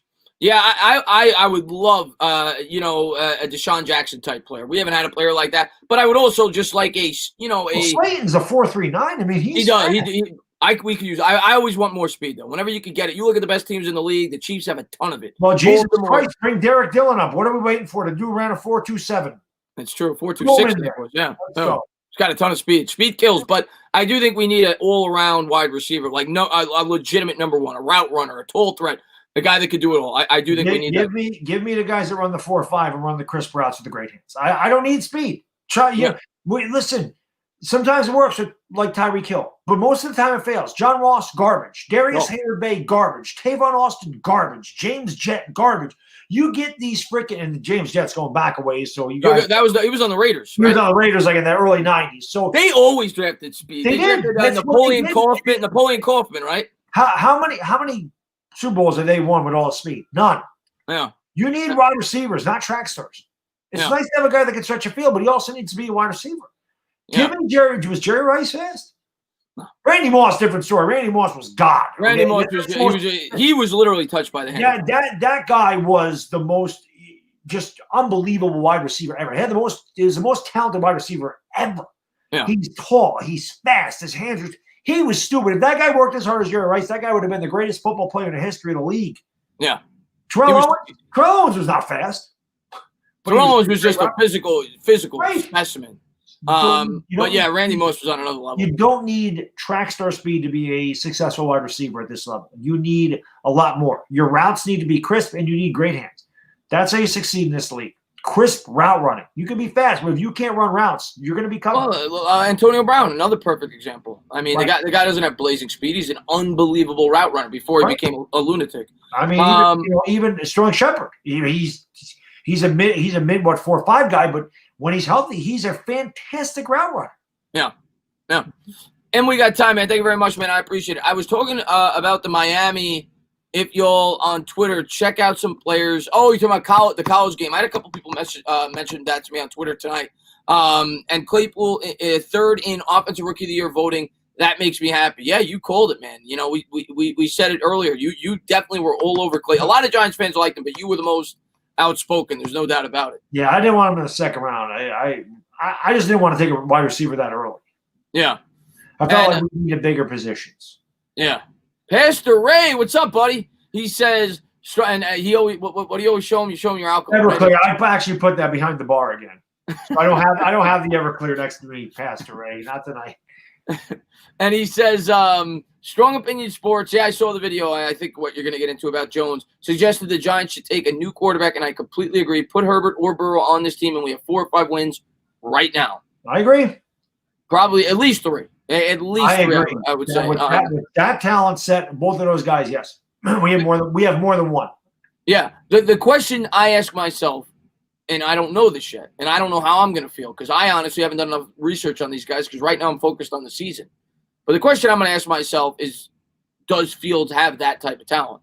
And he might. You know, I know he's having a great year in college, and if the Giants feel that way and Jones is playing like he did over the first half, you have to at least entertain it, Pastor Ray. Yeah. And Pastor Ray says, also, DJ isn't Tannehill. Unfortunately, Jones looks more like Jameis. His football IQ isn't very, very good, and he's very careless with the football. I'm sorry. Right now, he's not Tannehill. When we're talking about Tannehill, we're talking about his ceiling. The way that Tannehill is now is his ceiling, I think. But he's not Tannehill right now. No, his decision-making has been dreadful this year. Yeah, and Pastor Ray, I mentioned that earlier in the stream, that he's very careless with the ball. He's reckless, and that his football IQ in the pocket's it's bad. That's what scares you the most about anything. I don't think that it's DJ's skill set that's not NFL level. I think that he's got plenty of skills to play at this level. But what worries me is in between the ears. That is something that's the most difficult thing. If his mechanics are bad, you can change it. You know, if he's having a hard time reading the defense, you can change that. But when it gets in his head and he's not confident and he doesn't believe in his throws and he hurries things or forces things, that's not good. That's a really bad habit for a quarterback to get into. You can be coached up all you want, but at the end of the day, your instincts take over. When his instincts are not taking over, he's not progressing, he's not going through progressions, and he can't figure out the game. It looks like right now to me, it looks like the speed of the game is too quick for him. That's not good.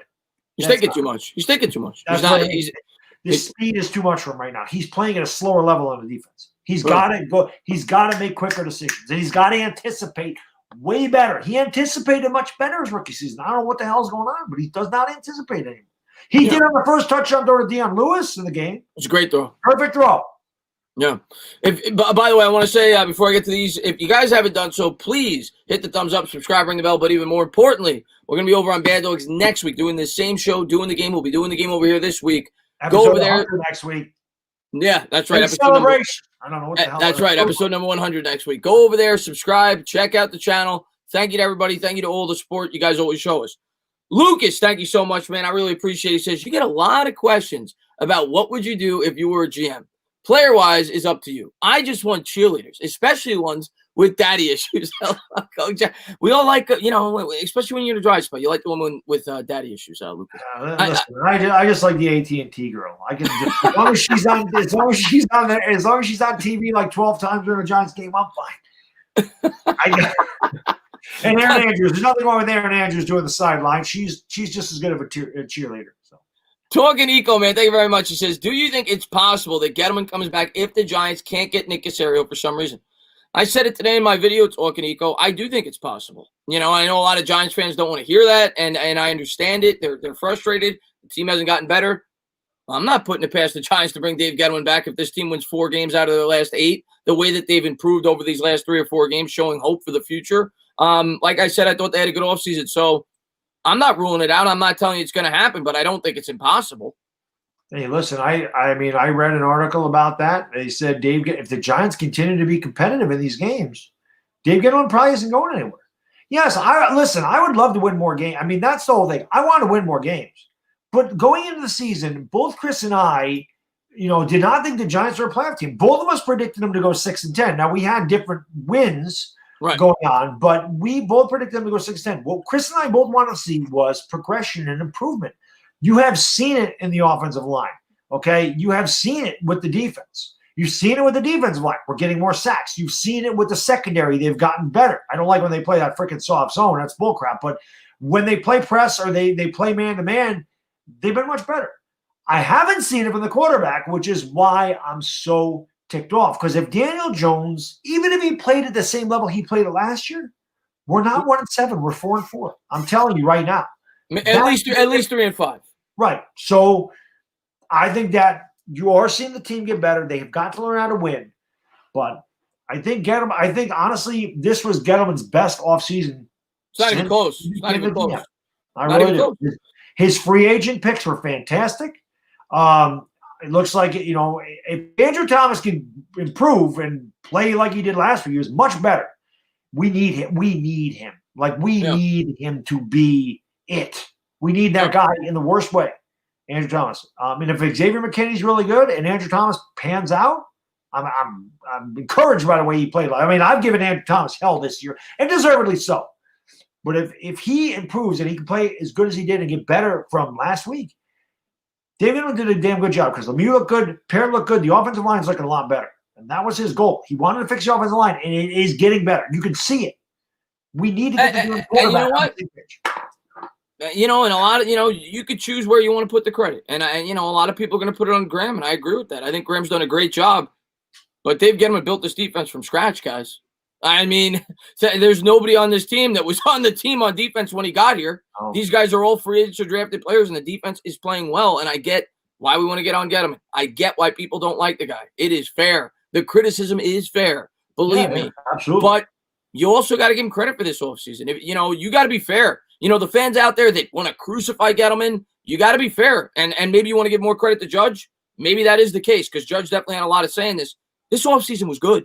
And if the team plays good down the stretch, I do expect Gettleman to be back. If this team wins 4 out of their last 8 games, and they play good down the stretch. Brought in here, Chris. Blake Martinez has been a big factor. Kyler Fackrell has had his moments. There's no doubt about that. And James Bradbury, like I said, he's been an all-pro. Yeah. So the 3 major signings we had have all really contributed to the defense being much, much, much better than it was last season. Yeah. Yeah, and I'm not telling you. And I'm not telling you. Patrick Graham has something to do with that, but these players have played really well. Patrick Graham definitely has something to do with it, but they've played well. But we'll see what happens. I'm not telling you it's going to – like I said, I don't know if we're going to win 4 games. We'll see how we do this week, and we'll see how we do going forward, and we'll see how the team looks. But I still think it's a wait-and-see approach with everybody on this football team. Yep. Abby, man, thank you so much, man. I really appreciate it. He says, sup, guys. In my opinion, DJ will improve once the O-line gets better. Quarterback's clock speeds up when he thinks about how much time he has. Eli did it, but was smarter to check it down.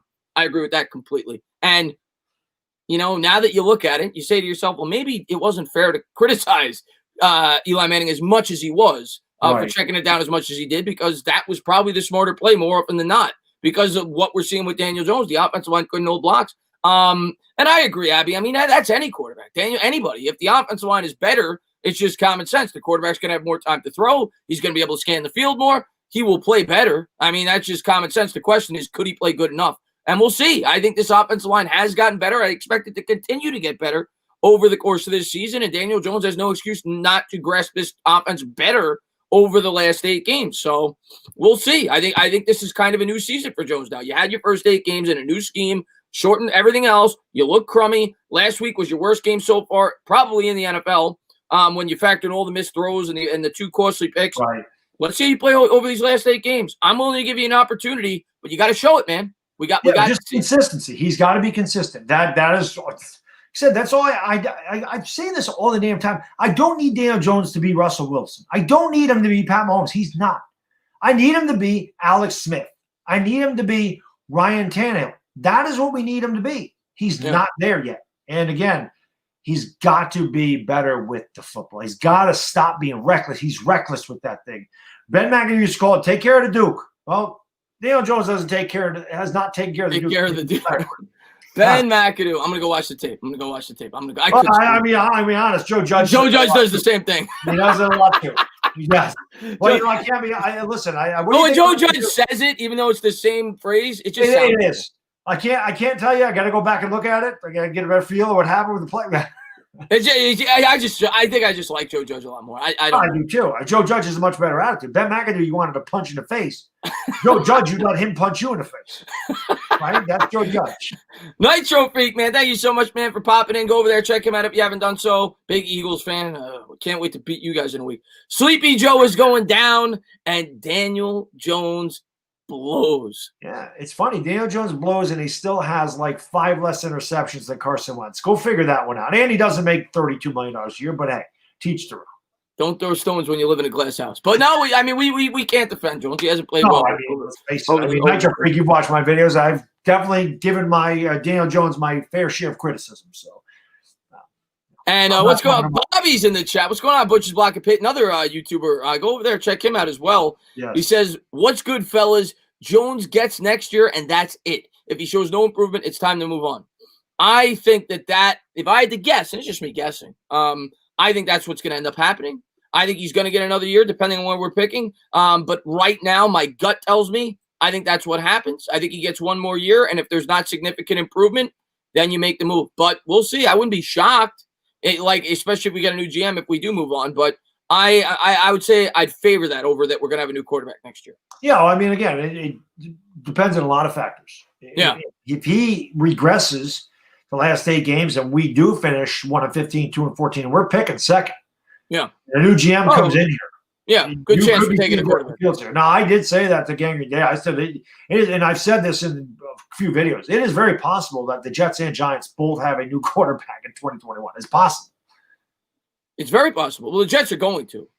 Yeah, I think the Jets are definitely going. I think Sam Darnold stinks. The Jets are going to be picking first. They're taking Trevor Lawrence. Sam Darnold stinks. Well, Trevor Lawrence may say, the Jets, he may look at that and go, they're number 1. I'm going back to Clemson. Yeah, you'd have Clemson would probably may pull an Eli and go, nope, I ain't going there. Clemson would probably beat the Jets. Luke, they would definitely give him a run for their money. Luke, man, thank you so much, man. I really appreciate it. I don't have beer here, but the beer that I have on stream on Sunday, I will definitely be thinking of you, Luke, man. Thank you so much. I appreciate it. He says, drink I think beer. he's replacing the ones that you broke.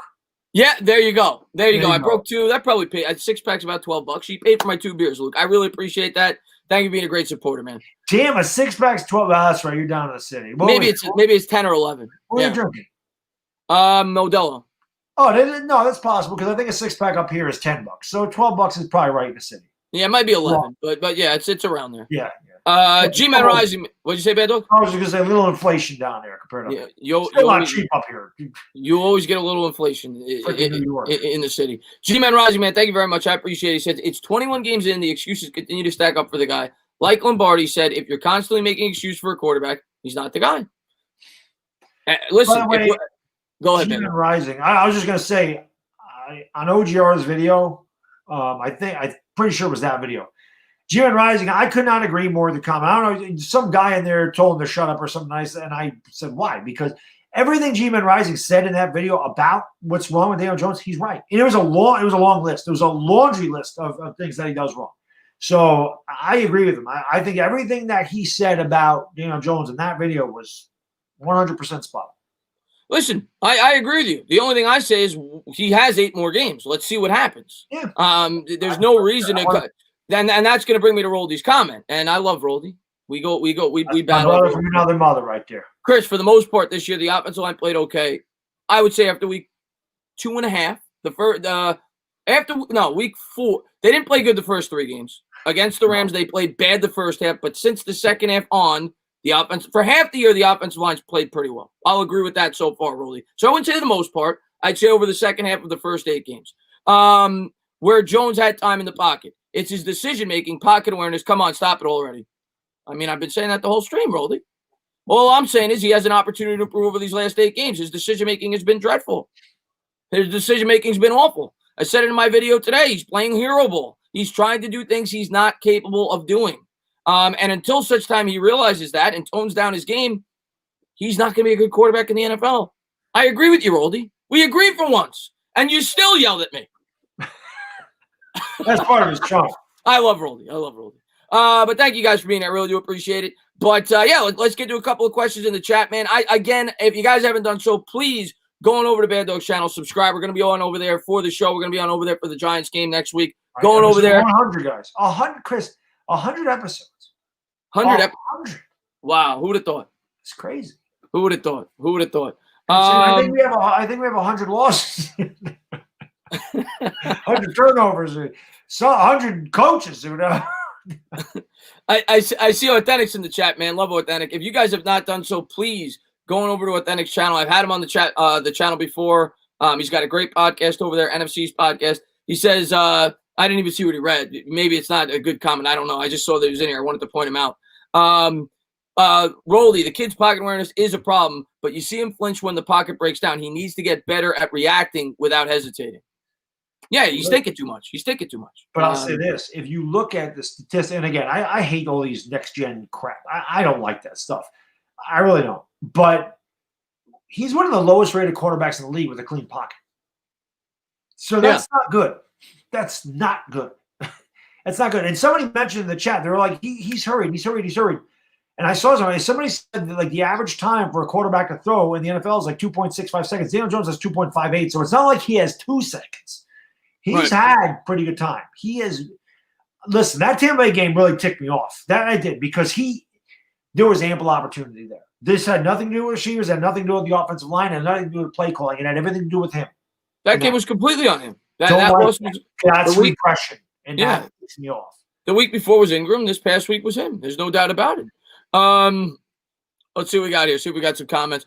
Everyone killed the Giants four-sided. Leonard Williams, he's having a great season. Actually, Leonard Williams played fantastic. Yes. Their contract, man. That usually will inspire a guy to play his best football. People are still. I think Chris and I both said Leonard Williams is gonna have a good year. Leonard Williams fits this scheme perfectly. I thought that from the start. He's a guy that can play both on the inside and the out. And he's played great for the New York Giants. I think they're gonna resign him. I do too. You know, especially if Gallman stays. Definitely if Gallman stays. I think. But I like Leo. He's played great for the New York Giants. I do worry, though, like you just said, is he putting forth this effort because of a contract here? Something that's always in the back of your head. Always worries you when a guy gets his payday. Yeah, but he's played great for the New York Giants. He's been second or third best player in that defense. I mean, it's Bradbury, Martinez, and him. Ironically enough, the 3 acquisitions by Gallman. But, in fairness, you still could definitely be critical of the trade because we didn't need to make it at the time. You could have signed him in free agency. But regardless, Williams has played really well for the New York Giants. Let's see what we got here. Justin, man, thank you so much, man. Do you think a cornerback or an edge rusher is our biggest thing? Yeah, we just talked about that earlier, Justin. In most cases, I would say edge. And I think they're both immensely important. We need both. I personally, this defense, I think we need a really, really solid corner on the opposite side of Bradbury. We're seeing it right now, and I'm not telling you we don't need a great edge. We do. We need to be able to close out games. We need to be able to get off the field on third down. We're 7th in the league in sacks. with the type of defense we had. And we knew going in that was going to be the defensive philosophy. It was going to be sacked by committee. I think with the philosophy that they have, you go back, you look at the New England Patriots. When did the Patriots ever spend a premium draft pick on an edge rusher? They didn't. They built their defense through the secondary. That is what I think the New York Giants are going to do. Now it depends on who's there when they're picking. I would lean slightly cornerback, but I think both are very important. I think we need both. Remember this, Gallman tried. People are saying Gettleman's old school. Gettleman drafted a ton of corners.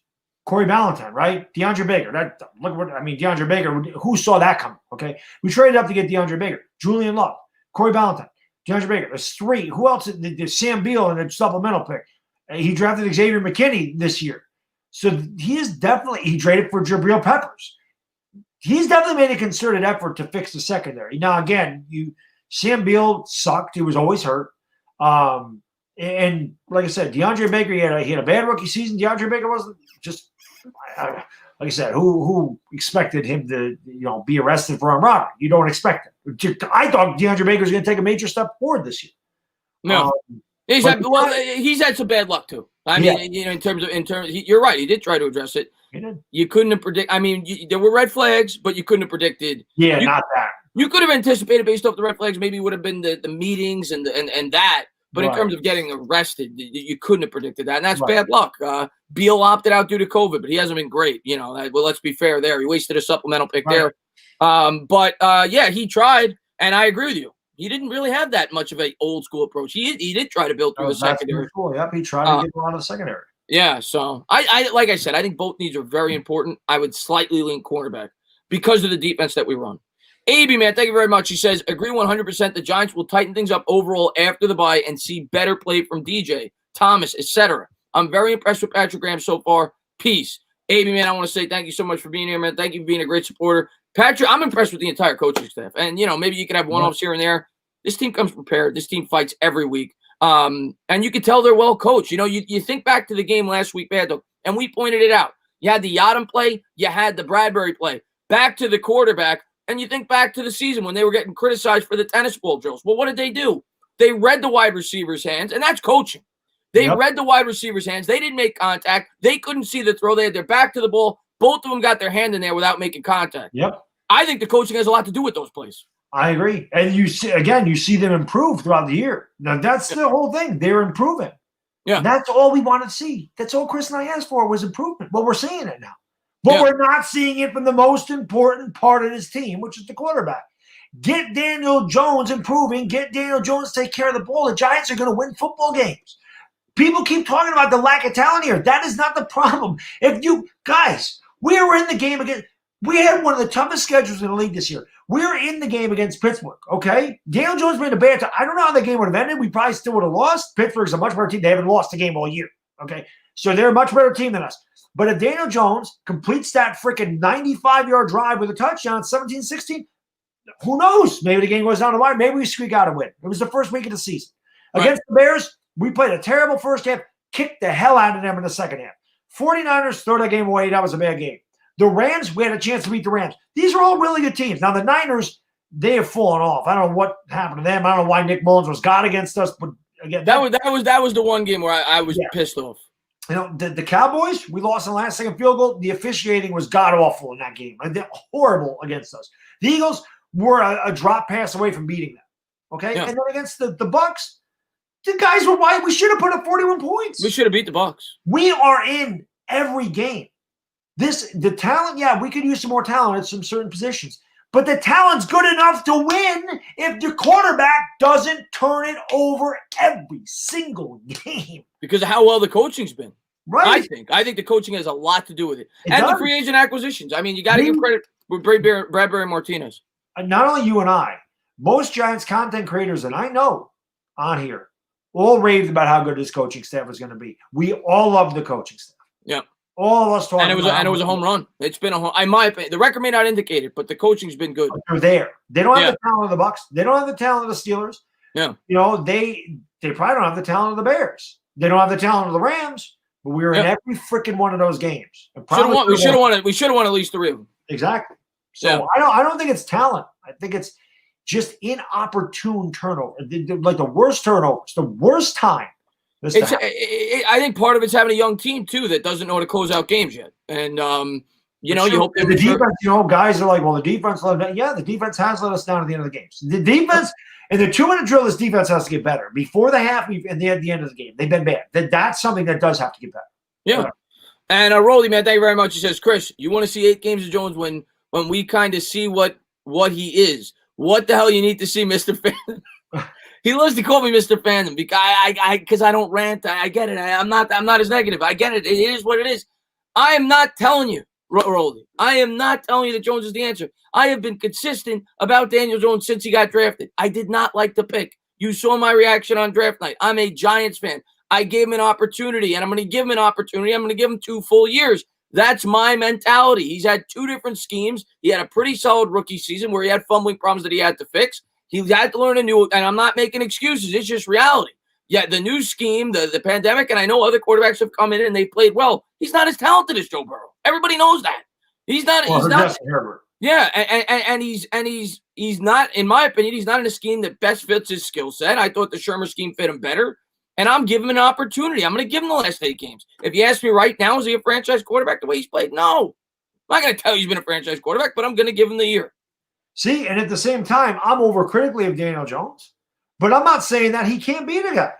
I just said not to just be Ryan Tannehill. Is that asking too much? I have said ad nauseum, give me 243 yards in the air, 1 touchdown, and no intercept, no turnovers. This is what I'm asking. I'm not asking 364, 5 touchdowns. I'm not asking that from him. Just don't turn the damn ball. Be a game manager, Daniel. Be a game manager.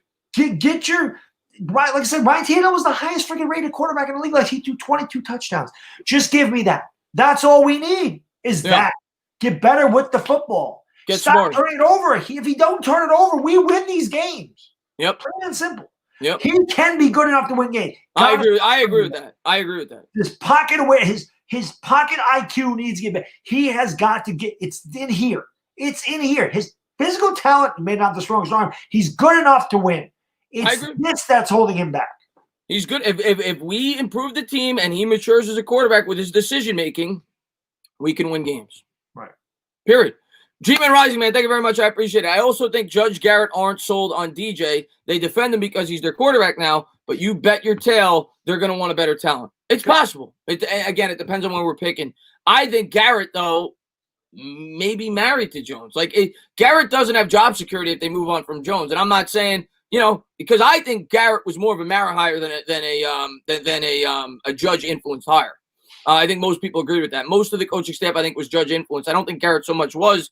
And it's possible if this team only wins 2 games and you lose Daniel Jones, because right now, if they keep Jones, I think they have to keep Garrett. You can't bring in a 3rd offensive coordinator in 3 schemes in 3 years. So I personally think his job security may rest with Daniel Jones, Jason Garrett. Not to say that they wouldn't keep him anyway, but it's possible that they let him go if they brought in a new quarterback and they thought a different philosophy would fit that quarterback skill set better. But then again, who would let Jason Garrett go? I mean, that's the thing. You really want to take a coordinators away from Joe Judge? Yeah, I'm just saying. I think Garrett's going to be back regardless. I think they're going to keep this coaching staff intact. Lucas, man, thank you so much, man, for becoming a new member. Great supporter of the channel, man. Thank you so much for being here, buddy. Stand up, new member, man. Lucas, man, thank you so much, buddy.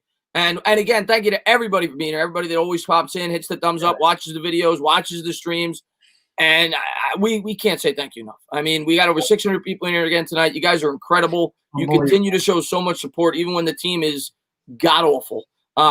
So I can't say thank you enough. We're going over to Baddog and check him out. We'll be doing the same show over there next week. So thank you to everybody for being here. Cheese Whiz, man, thanks for the question. He says, would you guys be mad if the Giants made a new stadium? I've never gotten that question. Made a new stadium in Brooklyn. I don't think it's ever going to happen. And there's 2 reasons why I don't think it's ever going to happen. Taxes is the biggest reason.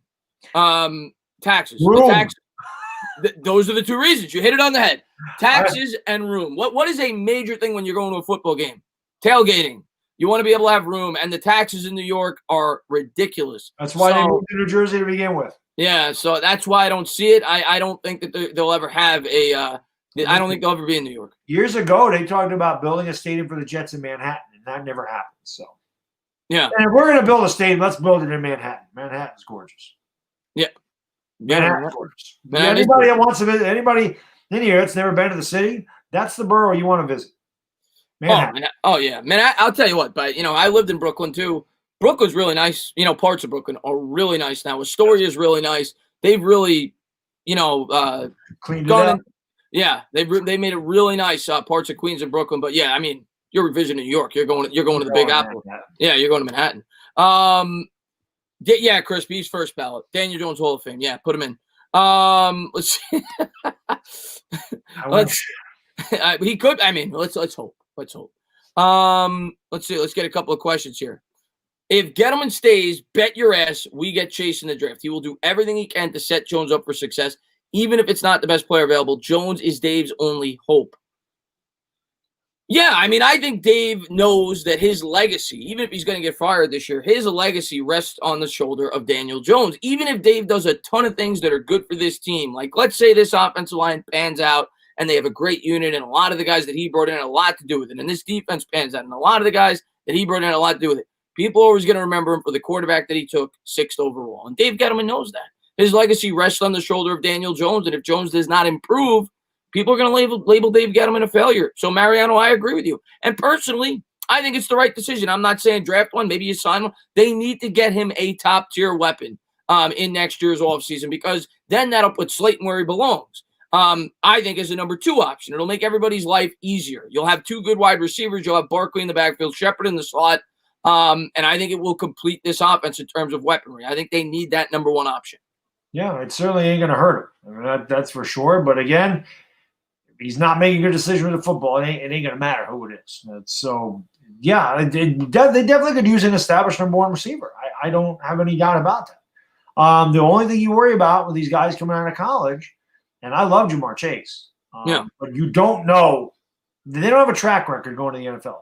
Some guys, they can blow up the combine. And I say this all the time. What do wide receivers do with the combine? They do the bench press, right? They run a 40, and they go out on routes. They don't have anybody covering them. Right. So you don't know how they're going to get off of press coverage in the NFL. These cornerbacks are bigger, stronger, faster than they are in the ACC. There's no doubt about that. So sometimes it's not – you can have a great skill set in college. It doesn't always translate. If you can't get off of bump and run coverage or can't get off of press coverage, there's things that happen in the NFL that don't happen at the college level. There's little intricacies that go into getting off the ball. Some receivers can't get off the ball. So it's going to depend on a lot of things. But, yeah, Jamar Chase, Devontae Smith, Rashad Bateman. A lot of people are high on Rashad Bateman. So they're definitely receivers to look at. Yeah, and then you could elect to go in free agency. You could get a guy like Kenny Golladay, Allen Robinson, if they become available. We don't know if they will. But there's going to be options in both avenues. If they feel like they want to go defense in the draft, they could do it in free agency. Jared, man, he says, entertain a quick question. Do you think the Giants have a chance of beating Washington again? Is the Pope Catholic? We beat him every time we play him. Of course we have a chance. I'm not guaranteeing victory. You can't take anything. Either one of these teams can't take any game for granted, but I think we're going to win. And not just that we have a chance. I think we're going to win. Yeah. And Demon, man, thank you very much, man. See you all tomorrow. I like that. Tomorrow. And Sunday. I appreciate you both and everyone here. Get that leg day. Damn right. Get that leg day. I did that today. My leg You're all good people. Go Big Blue. Demon, man, thank you so much, man. And yeah, man, I'm so proud of the not just me, but every Giants YouTuber on here and everybody that watches everybody's videos. I'm so proud of the Giants community. So many good people that supports everybody. It's great. That's one of the biggest reasons I'm proud to be a Giants fan is because of the community on here. And like I said, a lesser fan base is giving up, and you just continue to give us more support. So can never, ever say thank you enough. Never. And G-Man Rising says, to be fair to Slayton, though, I think he's a wide receiver 1/2, but Jones has missed 4 and 5 wide open TDs all year. Jones has been holding Slayton back. Need another wide receiver, though. Yeah, maybe he definitely could be. I think he's had 3 100-yard games. I could be wrong on that. He's had 3 or 4 really good games this year. Slayton's a good wide receiver. Yes. I don't view him as a number 1. And when I say number 1, I'm talking top 10 or 15 in the league. I don't think he's that. Maybe he could have developed into that, possibly. But regardless, I think we need another really good wide receiver on this football team. Make it happen. Yeah, make it happen. I agree. Make it happen. Full receiver would be ideal. And Bobby, man, thanks again, man, so much, man. If you haven't done so again, please go over there, check out Bobby. I don't know what his number's at, but I know he's growing on YouTube. Go over there, subscribe. He's over 2K, I think. Pretty sure he's over. Let's get him to 3K right now. He says, question for you, fellas. Would you ever trade Barkley for the right player or price, or is he untouchable? No player's untouchable. I trade him. Absolutely. Saquon Barkley is my favorite player on the team. No player's untouchable. Every player has a price. So, yeah, I'm not saying I would actively look to trade him, but if the right deal presented itself, yeah, I would entertain it. Yes, absolutely. Right. If somebody comes in here with a 15th pick in the draft, absolutely. Well, especially with the injury he has now, you don't know. Right, yeah, I would do it. Somebody gives us a middle first round pick for him, I would take it. Because again, like you mentioned, Chris, number one, you don't know what he's going to do out there ACL. Number two, we're going to have to pay him in a couple years. Yeah. You want to pay him $19 million, $20 million a year? It's a question. It's definitely going to be a question for the new GM if Gettleman's gone. Let's see what we got here. He's untouchable. He rushed. He didn't rush, Mikey. He had 2,100 scrimmage yards. He was unbelievable his rookie year. That was 2018. This is a what have you done for me lately league. Yeah, listen, I love him. I absolutely love Saquon Barkley. I want him to be a Giant long term. I think he'd be a great leader, but you have to factor in every GM has a different philosophy, and you don't know if you bring in a new guy, and you don't even know if Gallman would want to keep him based off the injury history. You don't know if somebody's willing to give him a huge contract. It might not be in the Giants' best interest to do it. He's got to prove he's healthy. I'm rooting for the guy. I want him to come back. I want him to bowl out next year and play out of his mind. But he's got to prove it. He's got to prove it. It's a business at the end of the day, and you can't set yourself back. Mike said, trade a 15th overall pick for Barkley, and we can get another scrub. No way. How do you know? How do you know that's what we're going to draft a scrub? How do you know? I mean, not everybody we pick is bad. It has not worked out. He's been unlucky. But, I mean, is Barkley a scrub? No. Right, but I'm saying, I don't know what he means by taking another scrub. How do you know? If you're drafting 4th overall this year, and you can get a 15th round pick or 15th overall pick on top of that for a running back that's had an injury history and is going to be owed $19 million, $20 million a year in a couple of years. First off, I'm going to say this, and pro Barkley people say they wouldn't do that trade. I'm going to tell you right now, we wouldn't get offered that trade. No, you wouldn't. We wouldn't get offered that trade. He's off an ACL injury, and he's only got 2 years left on his rookie deal before you're going to have to pay him that premium price. So I love Barkley. That's why I said that's about what it would take for me. We're not getting offered that. So no. I promise you. Yeah. Peter, man, thank you very much. He says, sorry, but Patty Mahomes is untouchable. Well, yeah. I mean, he's a quarterback, and he's the most talented in the league. So, yeah. I mean, Pat Mahomes is untouchable. Aaron Rodgers is untouchable. Russell Wilson's untouchable. You don't trade those guys. Those guys, when you have a quarterback like that, they're priceless. They're untouchable. Absolutely. Here we go. Here, our Giants fans actually saying trading Barry Sanders young, and he hasn't had a good O-line. Number one, the guy has talent like Barry Sanders. Barry Sanders is not injured like this. Number two, Barry Sanders never had a good offensive line ever in his entire career. The one year they got him a lead blocker, he rushed for 2,000 yards. So, no. When Barkley first came out in this league, I said, he reminds me a lot of Barry Sanders, but Barry Sanders was healthy his entire career. He never had a torn ACL. He never had major injury problems. Saquon Barkley's now had major injury problems the last 2 years. Yeah. Again, you have to pay Saquon Barkley. And as much as I love Barkley, I hope, like I said, I hope he's here long term. I hope it works out. I hope he comes back healthy. He's the best player in the league, which we all know he could be in terms of a weapon. But how many games did Barry Sanders win? How many times did he advance in the playoffs? I think he got to the NFC title game once. And they lost 38-6 to Washington. Yeah, so, I mean. That's why he retired early, Chris, because he was on losing teams his whole career. Yeah. He had no desire to play. He was the greatest running back ever. And I love Barkley. I want Barkley to be here. I don't want anybody to think that's not the case, but we got to see. To me, right now, I'm not extending him. He's got to prove he's healthy. He's coming off a major injury. He's got to prove he's healthy. Right. And then we'll start to talk about it. D. Grant says, Baddog, you mean, or Entertainer, would you agree that Saquon needs to change his style running the football? I think he's trying to get too athletic instead of using power. I'm going to say, all right, one thing I'll say that I don't like that he does Overall, I would say no. I think that's his game. He's a home run hitter. If you take that away from him, that's why he was drafted second overall. He was drafted second overall because he's special, because he's able to bust those big plays. Nobody else could do it like he can. That's why he was touched by the hand of God. One thing I don't like that he does, he hurdles too much. I can't stand that. Every time he does it, I think he's going to fumble. Sometimes he does it 2 or 3 times in a game. So I would say maybe be a little bit smarter when you're running with that. And another thing, like you say with Barry, that how you compare him. Know when you're going to lose the yards, take the loss, and don't take an extra 3 yards loss because you're trying to make something out of nothing. Right. Those things I think he can improve on. But overall, no. I mean, he got drafted second overall for doing what he's done so far in the NFL when he's been healthy. Somebody said Emmitt Smith's the greatest running back ever. Stop a Baddog. Are you kidding me? Emmitt Smith is not a top 10 running back in the history of this league. Not even close. I don't give a damn that he's the all-time rushing. I don't care. He averaged 4.1 yards a carry behind one of the greatest offensive lines in the history of football. And it took him, an extra 30 or 40 games to pass Barry Sanders? I said it before, Tiki Barber was a better running back. Adrian Peterson's a better running back. Eric Dickerson was a better running back. Thurman Thomas, Curtis Martin, LaDainian Tomlinson, Adrian Peterson, if I didn't mention him already, Barry Sanders, Jim Brown, O.J. Simpson. The list goes on and on and on and on and on. Emmitt Smith is lucky to scrape top 15 all the time. Emmitt Smith had a great support system. He did. He had a great support Very, system. very, very overrated running back. He went to the Cardinals, straight trash. Yeah. Straight trash. G-Man Tapes. He was tough. I'll give him that. He was tough. He was a tough son. He was durable too. I mean, yes. Yeah. G-Man Tape says we should use the Steelers' philosophy. They just get new running backs and wide receivers in the draft every year and never miss. Instead of paying wide receivers running back big money, pay your deep. Follow the Steelers at the tape. Well, G-Man Tapes, I say it all the time whenever I'm doing free agency videos. Nobody does it better than the Steelers.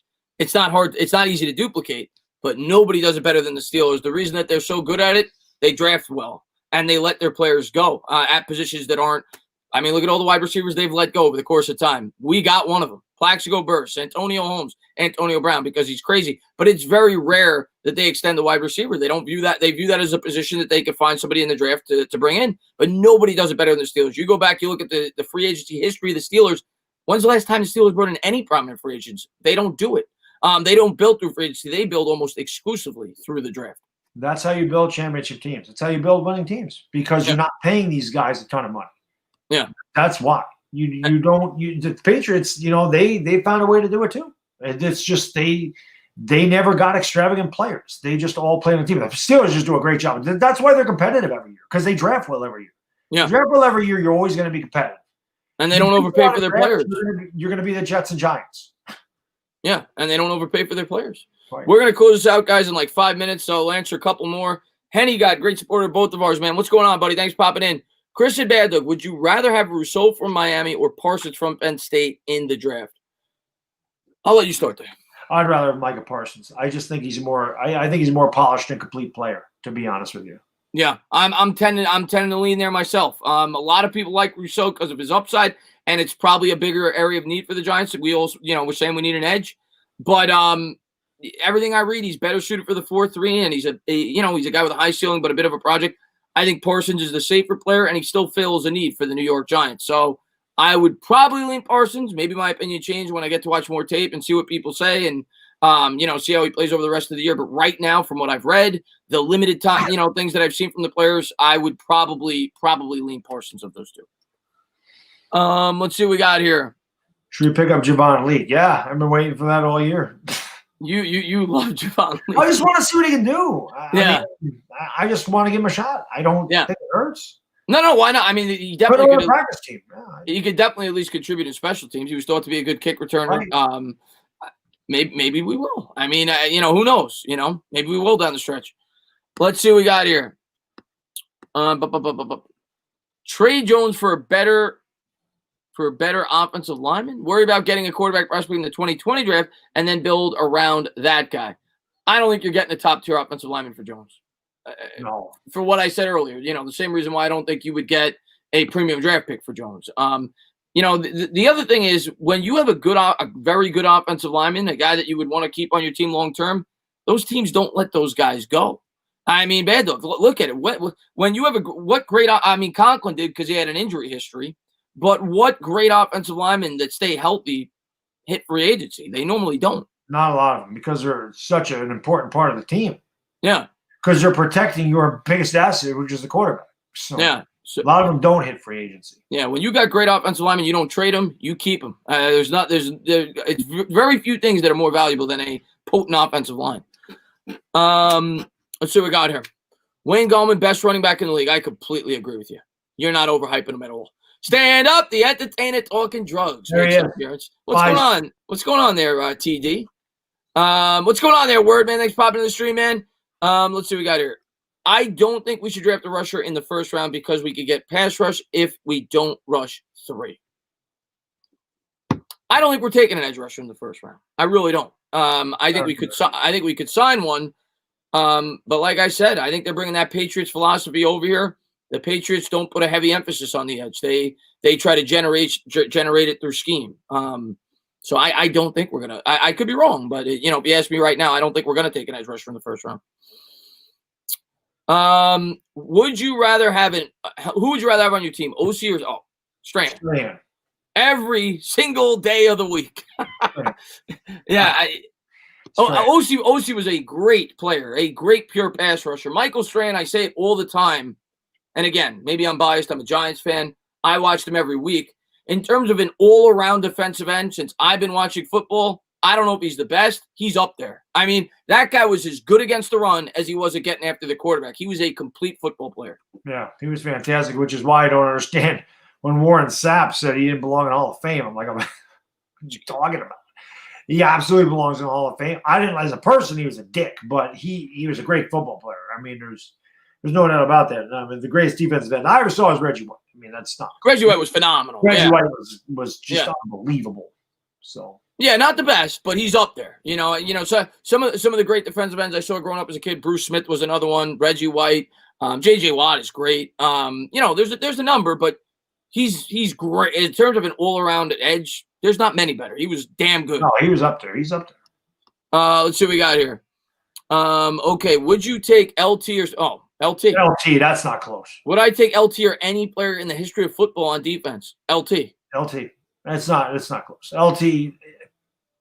LT completely changed the way defenses were played, the way offenses had to block outside line. You could not game plan for him. That guy.